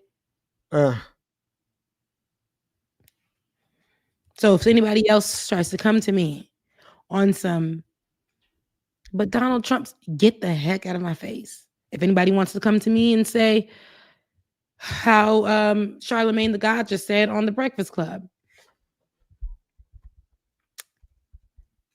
Democrats need to be the bigger person. Democrats need to be the bigger person. I mean, we understand that Republicans are children. When he was talking to Mehdi Hasan, I understand. Mehdi was like, nah. Democrats have always been the bigger person for a lot of different situations. And even though they ain't perfect and they got a lot of questioning, but Republicans get away with their actions. And it has been like that for years and years and years. Forever. So we have to, you got to hold the line somewhere. So that's why I feel like that's what Mehdi was saying. Basically, they gave up when it came to the government shutdown. Yeah. And I don't even want to talk about that, because you know what, man, this is the thing. Like, at the end of the day, I think people have to realize that I'll be right back, man. Once we survive Donald Trump, let me put you on mute because I don't know what you're about to do back there, Rebecca. Once we survive Donald Trump, we're gonna have to do something about these Democrats. Because there has not been a single time in American history that Democrats have not supplied Republicans with just enough support for the Republican agenda to always win. Always. It happened. It's been happening since before I can remember, but mostly I remember with Obamacare. The reason we didn't have a public option in Obamacare because there was at least one Democrat, Joe Lieberman, who made sure that there was just enough votes to ensure that we didn't get a public option. And they've been doing that. Kirsten Sinema, just enough votes. Joe Manchin, just enough. What's the Olger who's in the hospital now enjoying his benefits while the rest of America loses their benefits? What's that man name that I can't, the one that had a stroke? I can't. His name is escaping me right. The white man that's getting ready to go. Yeah. I should know his name. His name should really be Fetterman. Him. Yeah. Mitch McConnell? No, Joe Fetterman, John Fetterman. Oh. The Democrat who pulled a gun on a black man, and we should have known then, back when he was a mayor of whatever, some mayor down in Pennsylvania, we should have known not to trust him. But Democrats always provide just enough votes to make sure that the fascist agenda always succeed. And so I'm saying what we got to do is once we survive Donald Trump and MAGA, we got to purge Democrats too. We got to get rid of all these Democrats who are doing the bidding of the same empire that has been screwing all of us over since time immemorial. Like there's not what time in American history has this country not been exploiting us or exploiting the globe, period. And we've had Democrats who have always supported and helped that. So the answer is not for us to just get, because they're trying to push Gavin Newsom. They're going to try to say, oh, if we get Gavin Newsom back in office, we can go to brunch. Nah. Let's talk about that real quick. Am I the only person that be seeing Gavin Newsom do mess and then be like, I don't think he's the guy, and everybody's like swooning over him? Yeah. Am I the only person that thinks that? I feel like I am. I feel like, didn't we just see him sitting with Charlie Kirk having a good time? Yes. And didn't we just hear him say a lot of real Republican things? Didn't we see just veto reparations? Like anti-immigrant, like it was, y'all didn't hear that or see that? Do you remember when he personally went downtown, I guess San Francisco, some California city, he went down Los Angeles and personally threw away the tents, plural, of homeless people personally with his own hands to make the point of he was cleaning up the Blythe in California. He's not my guy. He's definitely not my guy either. But what is the obsession around? It's like they're trying to Cuomo him. Remember when? Because I always say this because I got to be truthful, and I had to say how God has delivered me so many times. And in that time, I want to say, what was that? 2020. This is my truth, and this is my testimony. Is this thing on? First giving honor to Christ, my Lord, who's the head of my life. Go ahead. Amen. And so I just want to let y'all know, like, when everybody was just like, Cuomo's our guy, and to be next for, I think it was president or governor, and swooning over this person. Information started to fall out, and then his real true character started to show. We don't need to swoon over Newsom because his character has been showing. Right. You know what's happening? He doesn't care because we don't care. Right. And that's the thing about the left. We're taking whatever we can get. Sexualizing Newsom, which I don't think he'd have time. Letting him speak to the ops and say that's a good person. When I saw any pastor saying beyond what happened to Charlie Kirk was wrong, because I still cringe and my heart hurts when I think about that video, seeing it live, what happened to him, and that's just wrong. Don't want it to happen to him, and I don't want it to happen to children in schools or immigrants or Black people shopping in the grocery store or any of that. So gun control, please. But I say this to say, like, I thought that these people were the person just because, like, this is what we got. But that's why we're in the messes that we're always getting ourselves into. Republicans get exactly what they want. They seat exactly who they want. Right.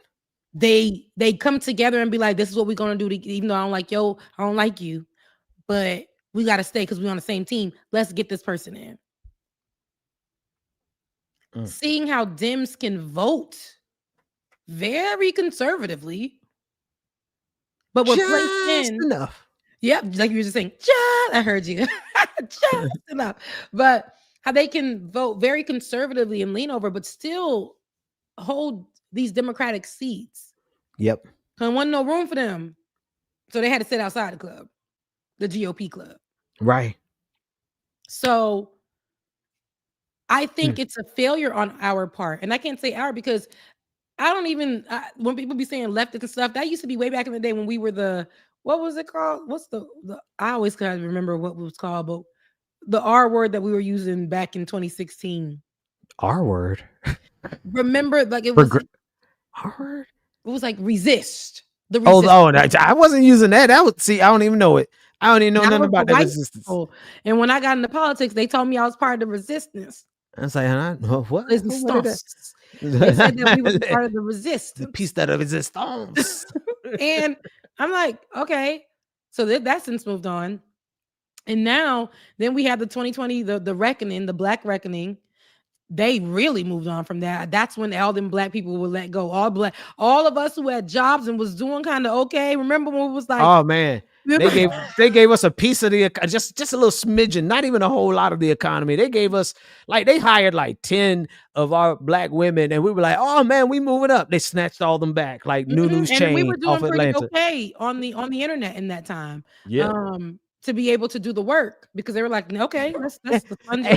Look, Bad Lefty said the R word had them worried. Me too. I was like, which R word you talking about, girl? We don't say the R word around here. Oh yeah, that's true. No, it wasn't nothing offensive. Resistance. I mean, now I'm just like, geez. But I'm just saying that all of these movements, when people talk about Newsom, I'm like, have we not learned? We did this already. Have we not learned? We did this with Cuomo, and now we realize that Cuomo is not our guy. Look how he's talking. That now let the scales fall from your eyes. Let God give you a new name. Well, okay. So we said all that, and let me say this, because I'm not wavering on it. Gavin Newsom, because I knew what he was before he became this guy that's all over the country now. He's never going to be my guy, right? Mm-hmm. But I will say this: I'm glad that he's stepping up to do what he's doing because somebody needed to do it, right? Somebody needed to go out there and out spectacle and make a bigger show than Donald Trump. So in terms of the spectacle, all right, he's out there, he's got a little team and they're out there making fun of Donald Trump and the memes are funny and ha, kiki. If he gets elected as the next president, absolutely going to be an improvement from Donald Trump. But can't nobody ask me to support this man blindly. We're not going to turn around and say, oh, he's so inspirational. Oh my gosh, he's the answer to our times. No, he is a sufficient replacement for Donald Trump, but we still got to purge the entire system. And I agree. I think that's where my point is. I feel like put a little fire under him. Y'all just be like, y'all don't say nothing when he does these. It's not given. Y'all not outraged enough for me when the things are done though. Right. You have to be, but that doesn't mean that if this will be the only choice, we can't just settle, but we don't want Donald Trump. But you got to put fire under the persons behind now so that they know if they're seated, oh, these people ain't going to play. I got to do something I said I'm going to do. You got to do that. If you're going to let this person just be up in your face and say, I sat down with Trump. We had a little breakfast, did a little golf. He's not a bad person. They got to go.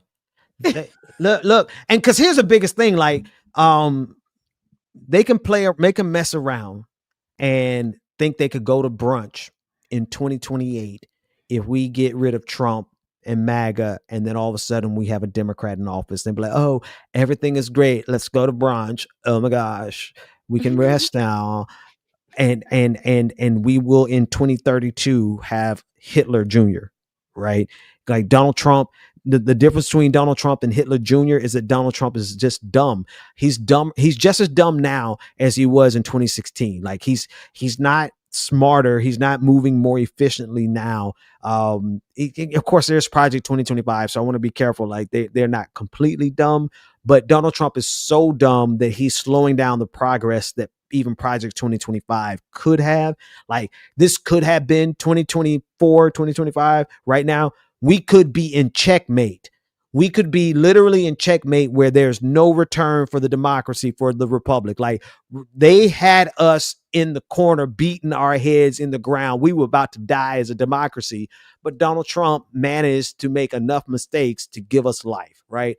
In 2032, if we play around with a Democrat and just let everything be normal and everything is okay, let's all go to brunch. The resistance won. We don't have to take care of the working class. We don't have to take care of immigrants. We don't have to take care of black people. We don't have to change the racism of this country. We don't have to change all of the structural things that made us get here. We don't have to fix the filibuster. We don't have to fix none of this. We don't have to address the Supreme Court. Oh, there's nothing wrong with the Supreme Court. Let's not expand the bench. Let's keep it as it is. If we play politics as usual between 2028 and 2032, in 2032, the Groypers are going to give us Hitler Jr. That's what it always does. And if we don't fix that right now, as we get ready to go, case in point, if the next Democratic president doesn't come in and literally hold every single ICE agent accountable, if they don't come in and do that, all we're doing is setting it up later for them to come back and do even more. And they better. But that's the thing. Even right now, I don't think while there is a fuss about what the ICE agents are doing, it's not really a big deal about the immigrants, beloved. So I don't know if they're going to be the ones, to put the pressure on that, but I would love to see it. But that's what I'm saying. What we have right now is this affinity for mediocre, like people who ain't gonna do the pressing that you're talking about that needs to be done. So I'm saying we have the time right now to take it back to the drawing board and be like, hey, yo, you trying to run for something? Well, these are things that you say you're going to run on. What does that look like? I want to see it in real time. And then also for the people to be able to take the criticism, or we hold them accountable. We've been preaching, hold them accountable, hold them accountable. Holding them accountable to them is to get online and to tweet something out. And just because they send their team to send you a VIP ticket to their next press conference, that doesn't, and you get to post about it, that doesn't mean holding them accountable, beloved. That part. Yeah. Yeah. And I think another thing people got to keep a benchmark. I don't care if you don't like Donald Trump. If you supported this genocide that's going on in Gaza, like that showed me more character. That showed me who you really genuinely are. Deeper. I don't care. And this is the same thing with Marjorie Taylor Greene. You cannot turn around and tell me, oh, I'm opposing Donald Trump now, so you should. No. You showed us who you are, and we got to hold to that. What kind of fools they take us for? But the fact of the matter is that they know exactly what they're doing. Marjorie Taylor Greene is playing a script, just like John Fetterman is playing a script, just like Kirsten Sinema was playing a script, and all of us are getting played as a country. And the only real question is how many of us in the aisles, in the rank and file, and those of us just citizens, regular people, how many of us are going to be dumb enough to keep falling for it? Mm-hmm. Yeah. Questions that need answers, because actually questions that don't need answers. I told you we've been asking this question for a long time. Everybody is stupid enough to fall for it again. That's the thing about it. And I'm not going to give people grace like I've been giving. You know what's great about us though? We have been out here so long and been doing this so long that we've seen all of them come and go, Rebecca. Like, we remember when Ben Shapiro came. Remember he first came on the scene? We were doing this work, and now he's on his way out of the scene. Like, we've seen all of these big time. We remember when Candace Owens emerged, and now it's like she's old news. She's still making like a lot of money, but at the end of the day, we see, like, we remember when Donald Trump came. We remember what it was like before Donald Trump, and now we see this Epstein thing maybe it'll get him. I don't know. But what's great is we've been on the background watching all of them come and go and come and go and come and go. And because people who get online and try to say, well, you know, this person's a great. No, you don't. You No, didn't know them 8 years we knew ago. them. We knew them when. But here's what's great. Because you and I, we ain't never really had our moment in the shot. You know, we've been in the background all this time. It's like in that way, we're gonna outlive all of them. Our work is gonna be outlived because they have come and they're getting ready to go. They've had their moment in the light, they've had their moment in the shine. We knew what they were before, we know what they are afterwards. And the whole time, everybody looking at us like, well, who they is? No, we just been people who just been laying low. We've been here. We've been there, done that. We know all y'all. We know all of them by name. We know their scandals. People want to know, like, why do I know so much about politics? Because I've been in it so long. I know who was screwing who and when. I know exactly like who got sexual assault charges. I know who got sexual harassment charges. Because we cover these stories. You cover these stories for over a decade. You don't forget the whole laundry list of each person who's in the limelight right now. And so we just go, keep remembrance. And then when our time comes, we would have outlived them all. What are you talking about? Of course. What do you think? Look, I don't just do this. I don't continue to do this work just because like it's an addiction. I do this work because I'm plotting on these people. Yes. What do you mean? I love that, Ben. You still have a heart to believe that we'll be back or we'll be better. Oh goodness. We've been saying it for so long. We had to weather the storm though, right? You got to think about this, right? First of all, this pandemic. First, we were streaming before everybody else in this way, right? In terms of like just from our homes. Like, of course, TYT was there doing what they were doing for decades, but here we came with a whole new format of connecting us all around the country, right? And streaming on a morning show, blah blah blah. We were doing that before everybody. Now we laid low for the last 4 or 5 years of this whole thing, and we're still here while all of their shows collapsed. And they all are like, some of them got real successful and then they collapsed. Some of them didn't get successful and they start fighting each other. And here we are, just steady Freddy, still doing our thing. Yeah, come on. I'll give us that credit. I say that to say, I say that only because like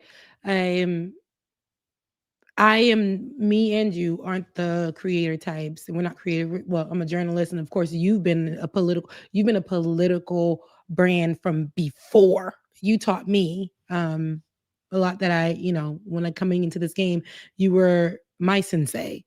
So, with that being said, I say that to say because I am not the one that's going to, be pointing to an article in a video and this is no shade to anybody because they making the money or dancing on a TikTok or whatever. I actually like doing the journalism work. I like being a journalist. I like having these conversations. I like having these platforms. I like sitting on other platforms to have nuanced conversations about things outside of this as well, outside of politics. Shout out to Ole and friends. I'm glad that I left the debate scene where I had to sit amongst people who were not like-minded. Shouts out to Rising on the Hill, but grateful for the opportunity. I say that to say it's tough when it doesn't help us to be able to live. Oh yeah. No, that's the toughest part about it. Love doing what I do every day, but it just that's the motivating factor. It's like I said, I'm going to say this again in my piece that's coming out. I have to be okay with understanding that like I told you, was let go from my job, which y'all know of because of politics, because of my work. And then after Donald Trump came in this time around, thought this job was going to change my life. And this particular position, they hit me up because of my Charlie Kirk analysis. And we're like, yeah, it's too strong. The words that they use were like, basically, it's your presence online is too strong. Basically, they're all white men and those type of things. And every application that I've done is hundreds, and then I can't, but I have to know that I will never be able to have a normal job ever again. Yeah. They won't accept me. And at the same time, in this place is just the place that I thrive in, the place that I'm in, and I'm well known. I'm grateful that you guys have even made me a public figure. If I say, Ziggy, who is Rebecca Azor? Is Ziggy on? Rebecca Azor is an independent journalist and host of the show. Like it or not, she's known for her work in digital political journalism, breaking down complex news stories in an accessible way.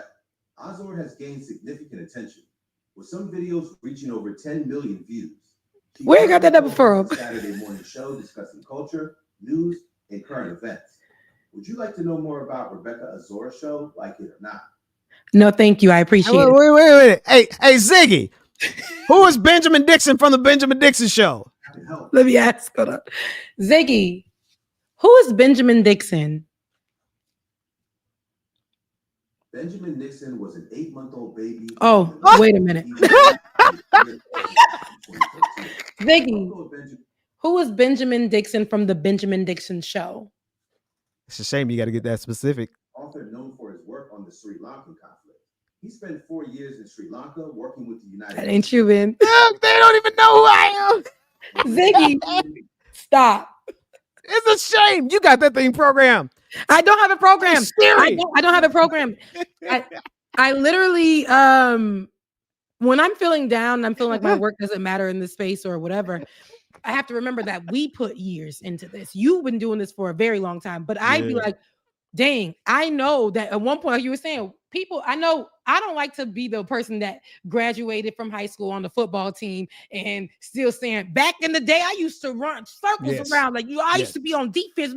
I don't like to do that, but I do know that my work at a point, and it's not about the views or anything, but we really were the only people doing it in that time. Yeah, no, we were pioneers for sure. And we're one of the first people doing it in that time. And people were laughing at me from my schooling who made it to TV news. I decided not to do television news. I did it before, but it wasn't my thing. So me getting in a space that I believe that I thrived in, which was digital news, I believe that I was able to have a voice and still do journalism. It was great to actually see. I wasn't ready for what was about to happen in that time, and it changed my life. It did. It changed my life completely, and it also taught me a lot. With that being said, sometimes I when I'm feeling like, dang, I just don't want to do this anymore. It feels good to hear. Point. Yeah, I just say, I say at least I've done something enough. Like there's something that I've done where I can be remembered as. My work can be remembered in some way, shape, or form. There's something that it came from it, and at least I'm acknowledged as somebody who has done the work, and that's enough for me because honestly, it gets draining, but I love doing this work. There is nowhere in this world that, even though I'm struggling right now again to keep the lights on, to do the things, all the things, right? But I'm never gonna. I know this for myself, and I've learned this over time that when it comes to issues that actually matter, no matter where I am in this world, no matter if it's a tweet, a thread, or nothing like that, I'm never going to be silent. Though that's right. There's just no way I can be silent for you and for me, for the issues that we're all going through, for the people that know, have seen me up, have seen me down. I've been real with you guys. Somebody the other day told me, Rebecca, on Thursday, which I love and I appreciate. Mr. Mendoza, thank you so much for your Cash App as well. But sent me the Cash App and said, don't be, what is it? Basically, put the pride to the side and make the GoFundMe, because they asked me to do that on Thursday. And I felt like GoFundMes are for people who are really like, I don't know. I don't want to be seen like I'm trying to play people for $1, right? I don't want to be seen that I'm trying to take from people who are also going through in that way. So I feel like sometimes GoFundMes, people be making them and they just taking money from folks or whatever. And I don't want to be seen in that way. I also don't want to be seen as like a pity party. I struggle with those things. And I remember what my therapist told me, though. I remember what my therapist said. What did they say? She said, I looked you up. She said, ma'am, you are doing a work. And when you need assistance and help, because you're doing the work, your village is your audience. That's your family. That's your, don't be ashamed to go ahead and ask them for help to get you through in this time. It doesn't make you less than, it doesn't make you, because I say this to say, I remember somebody telling me, why are you going out for dinner? Somebody took me to dinner and I put it up on my page, and somebody wrote me and said, how you affording dinner? And you just said you couldn't pay your bills. somebody took me out to dinner, first of all. But this idea that because I'm going through, I don't get to be happy. And I don't want people who, feel like they're helping me out say that, she shouldn't be doing this or she shouldn't be doing that. I don't want to lose the trust of the people, those type of things. There's so many that goes into my head. But when my therapist told me that, there is a level of pride in me because I'm like, maybe I'm not working hard enough, or maybe it's just so many things that go through my head. I know it's all over the place, but I do know for sure that I will never be able to work a normal job in this life. Yeah. And Yeah. Now, and I, let me just, done. let me, cause I want to make sure people understand. Cause first of all, I got your PayPal up on the screen. Why doesn't it have your name in it, by the way? It should be like paypal.com/Rebecca.me or whatever. But anyway, click on that. We put it in the chat room over there, but when you say that you will never be able to work a job, like, it's not that you wouldn't, cause I've seen you have. I seen you did go and work for that bank. I see you did go and work stocking shelves. I did see you still go to work at a knick-knack store for Christmas. I saw you did. I remember. Yes, I remember you went and worked for those people. I was giving blood. So you're a hard-working sister. And matter of fact, I was talking to my sister. My brother-in-law might have a online gig that might fit you well. So I was just talking to her this week. We're gonna see if we connect you and get you that job. But it's the same thing that I ran into when I needed to get it, and I'll take a regular job. But because of the work that we've already put in the game, and because of how much attention we have brought to ourselves and different stories that we have like exposed and brought to light, and how many people do hate us, regular old jobs, and they don't want to see us coming.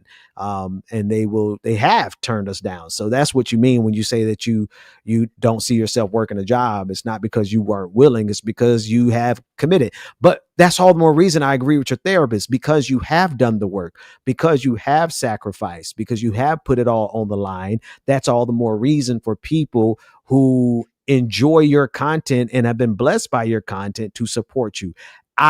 When we started our ministry online, we did not ask for a dime for like 7 months because of the same thing that you're feeling. Cause I wanted people to understand that I didn't start preaching to ask y'all for a different type of money.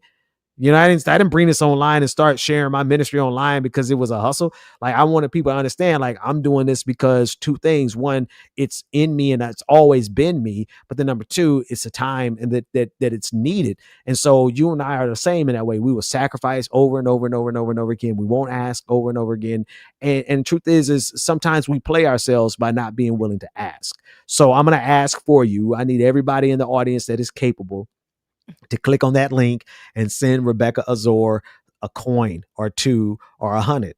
Like, send our sister some money, because we are a different type of ministry. We're a different type of show, and we won't stop coming and popping up when we can pop up, because we never started doing this for the money in the first place. We do this work because we know what we have to say, and our camaraderie, the energy between you, me, and James. Like, you ask me why I know we're going to win. Because first of all, you, me, and James on Saturday morning is just a whole vibe, right? Mm-hmm. Then you got you, me, and the boys that we all fell out with, but we loved each other. We end up coming back together, clickbaity.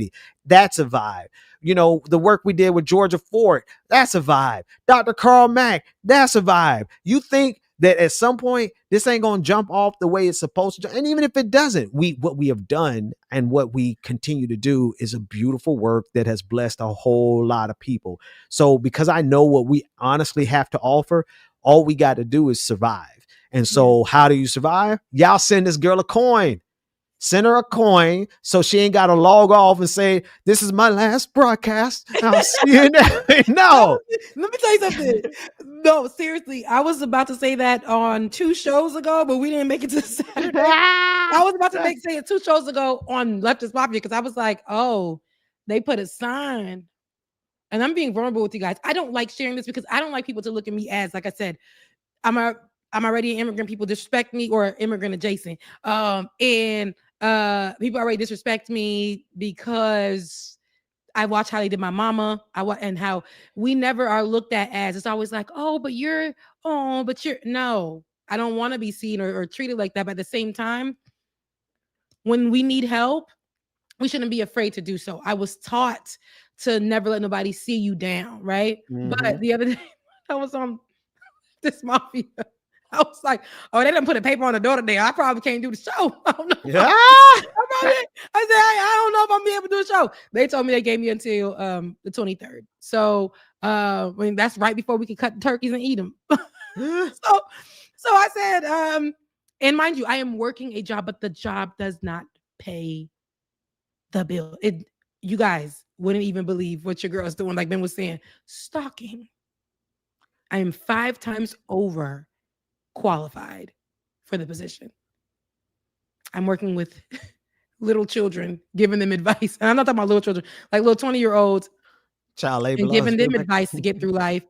Like, hey, don't worry about it. God's got you. This one girl was like, I'm just looking for a job. I just graduated and I feel like nothing's working for me. I was like, keep pushing. Meanwhile, I'm over here, girl, I can't never get a job on this side of town because of what I do or what I've done. And that's to have a voice in politics and fight or say things or be at these, been a person who has been in the fight for immigrants, somebody who organized rallies or been organized. Like, I've done the things.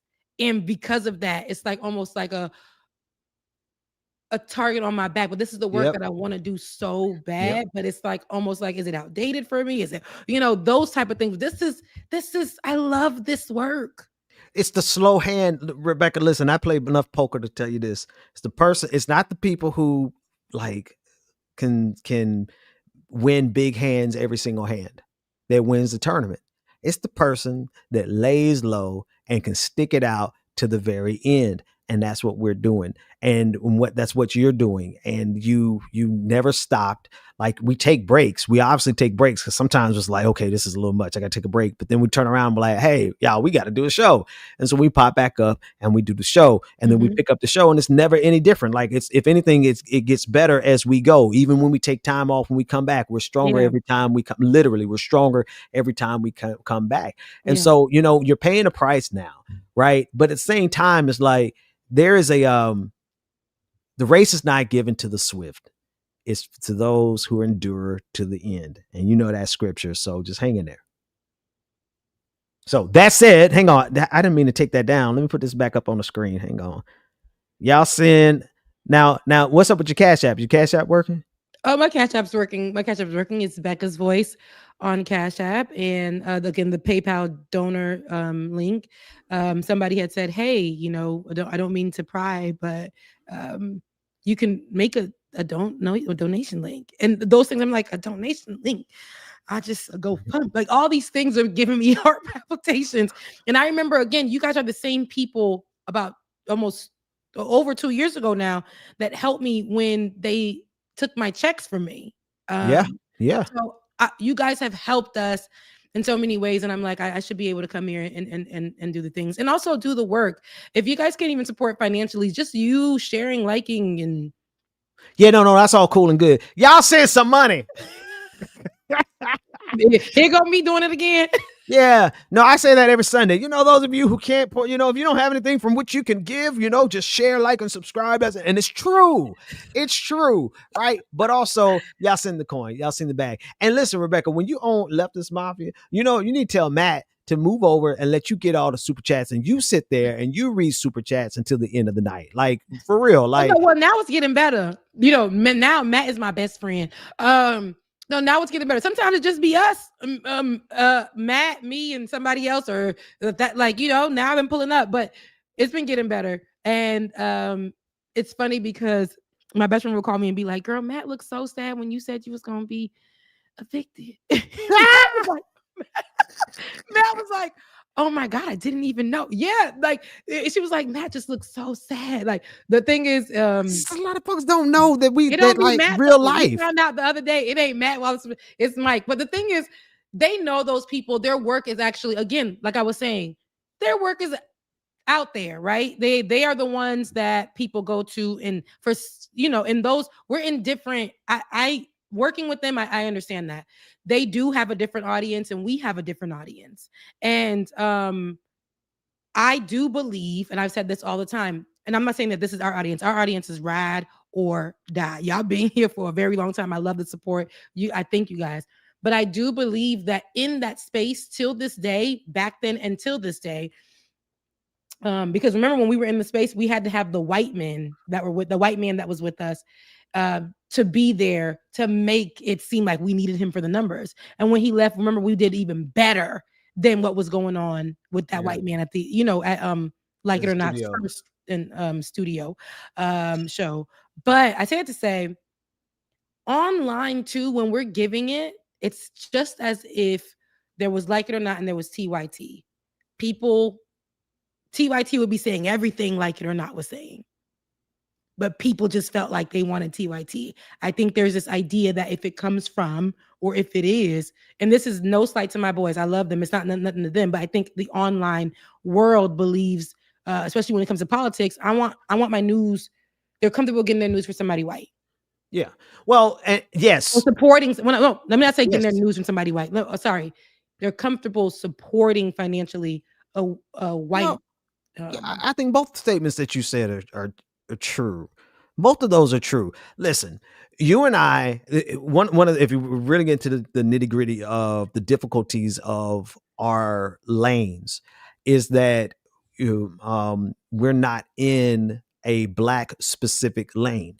If we were in a black specific lane and we were riding that lane all this time, we would get a similar type of support from the black community that, folks, it's just what it is. I mean, I don't feel like that's a statement of racism. Like, we're not accusing anybody of racism or anything like that, but it's just online spaces are siloed. They're segmented, and people go and get news from people who they feel most familiar with. And that's just what it is. So, but what makes it difficult for us is that, no, we're in a lane that's not necessarily black. We're in a political lane that's multicultural, diverse, and inclusive of everybody. So if we made our show black specific, then we probably would have run up the tab by now with black support, right? But because we're in this particular lane, it's a mix, and it's been like that forever. So I don't think you're wrong in stating that, and I don't think you're accusing anybody of racism whatsoever.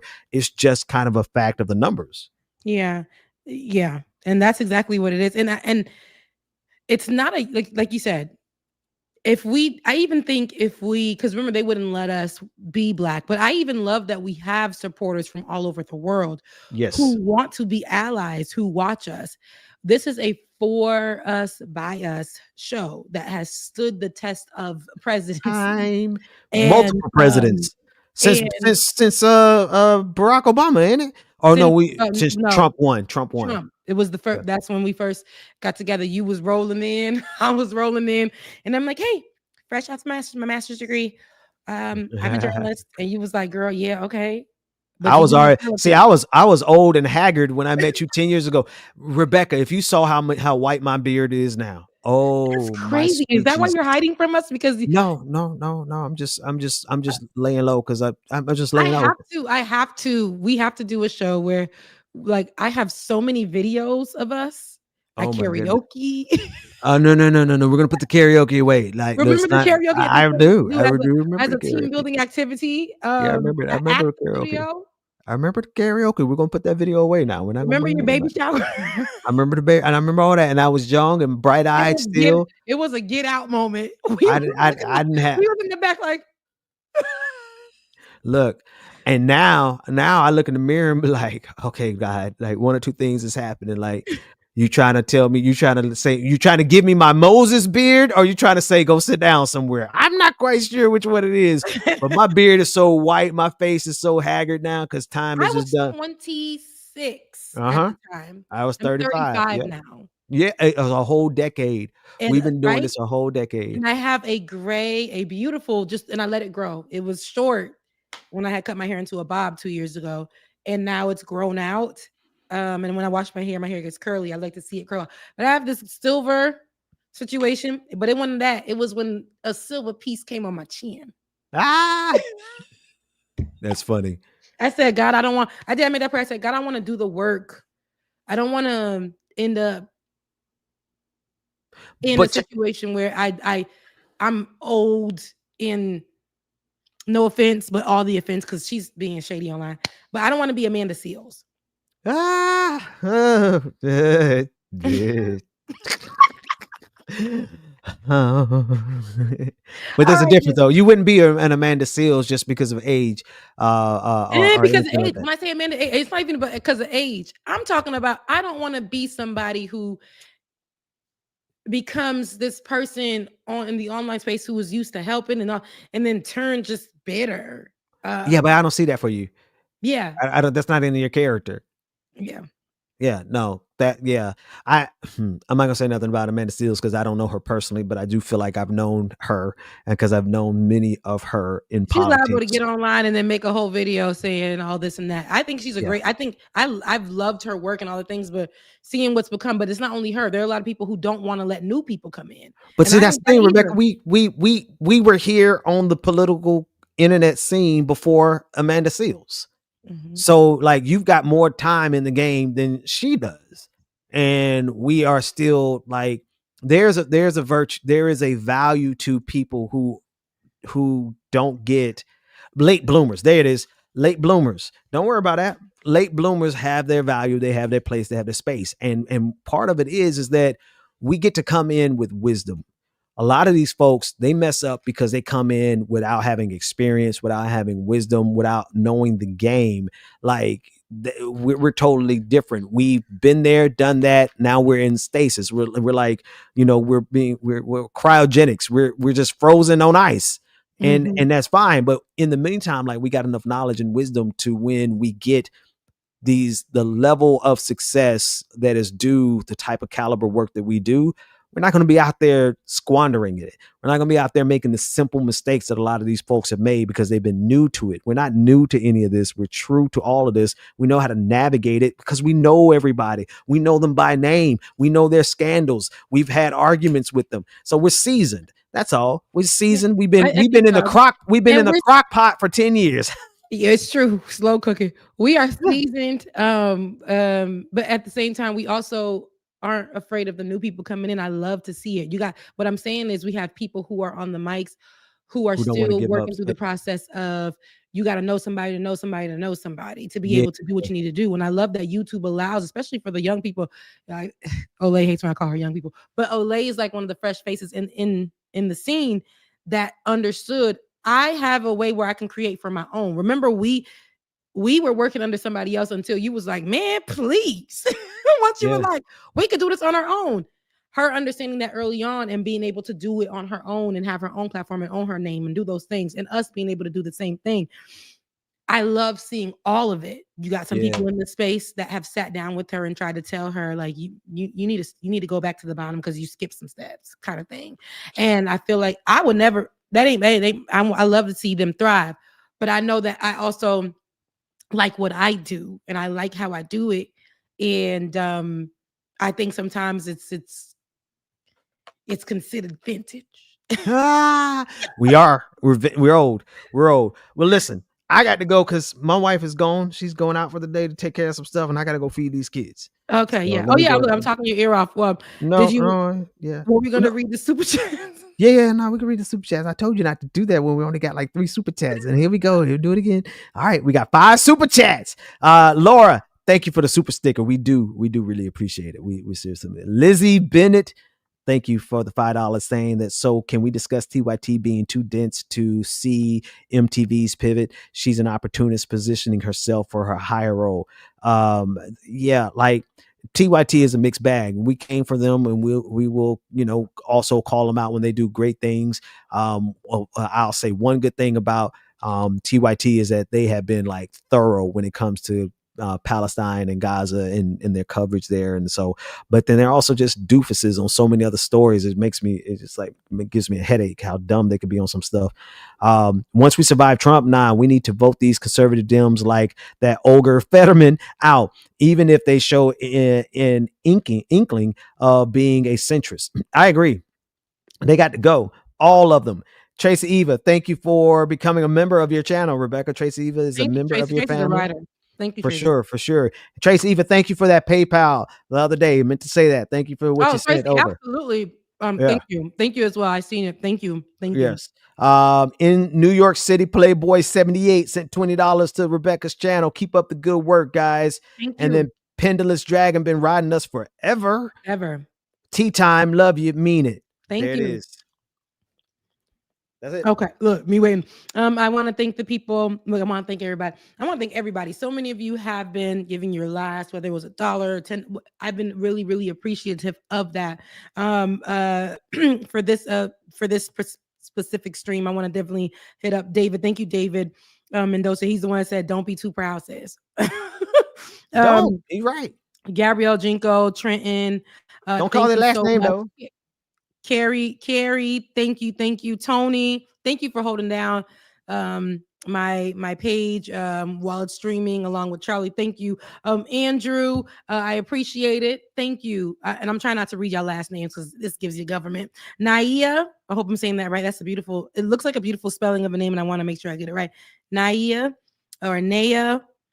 I hope I'm saying that right. But thank you so much for yours. And Henry, I appreciate it. And for the people giving over there to me on the link, on the donor link.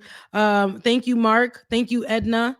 Thank you, Chris. I really appreciate it. And the other people, it doesn't let me see everything on what is this? PayPal. But I really, really, really, really, really appreciate you guys. I promise you, I'm here. I thank Ben for pouring into me.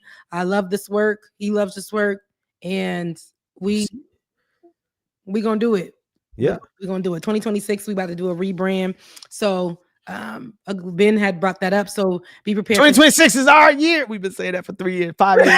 Yes, but no, 2026 is our year. 2022 is our year. So Ben, there's a post online before you get out of here. There's a post that's still on our Facebook page saying that we're back. That was 2018. It was 2018. We said they try to take us. I remember that post. I remember making that post. They try to shut us down, but we still here. We back, and we've been coming back. Man, how many comebacks have we had? We got more comebacks. I don't know, man. It's wild. We got more comebacks than the comeback sauce at that white place with the terrible chicken strips, Raising Cane's. Anyway, I love you guys so much. I will see y'all when I see y'all. I love you, mean it. And again, make sure you tune in next Saturday because we're gonna be right here. I promise you, because of you guys' help, I'm gonna be right here in the home. I'm gonna be all right. I thank you guys so much. And make sure as well to please like, share, and subscribe on both channels. We want to make sure we're getting these numbers up, these views up. If you had a good time and you laughed, we preached, we had the stories, we disagreed and agreed. We did all the things in these episodes as family people do while they sitting around the table.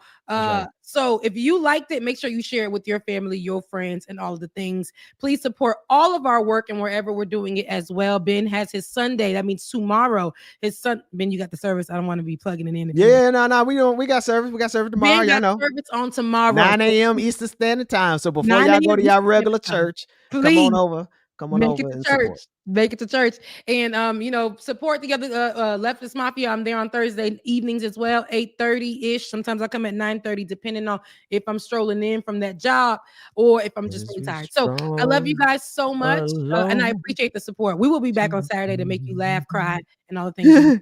For now, go enjoy the rest of your weekend. Bye. Work that we're doing here is not going to stop when it comes to these type of discussions. It's going to be for us and by us here on this platform when the media is telling us to look the other way. Your support is what helps us move forward. Join patreon.com/like it or not. Help us grow. Like it or not, y'all. Y'all know what time it is. It's time for Like It or Not. With Rebecca Azor. Let's start this damn show. Yes, it's time for Like It or Not. With Rebecca Azor.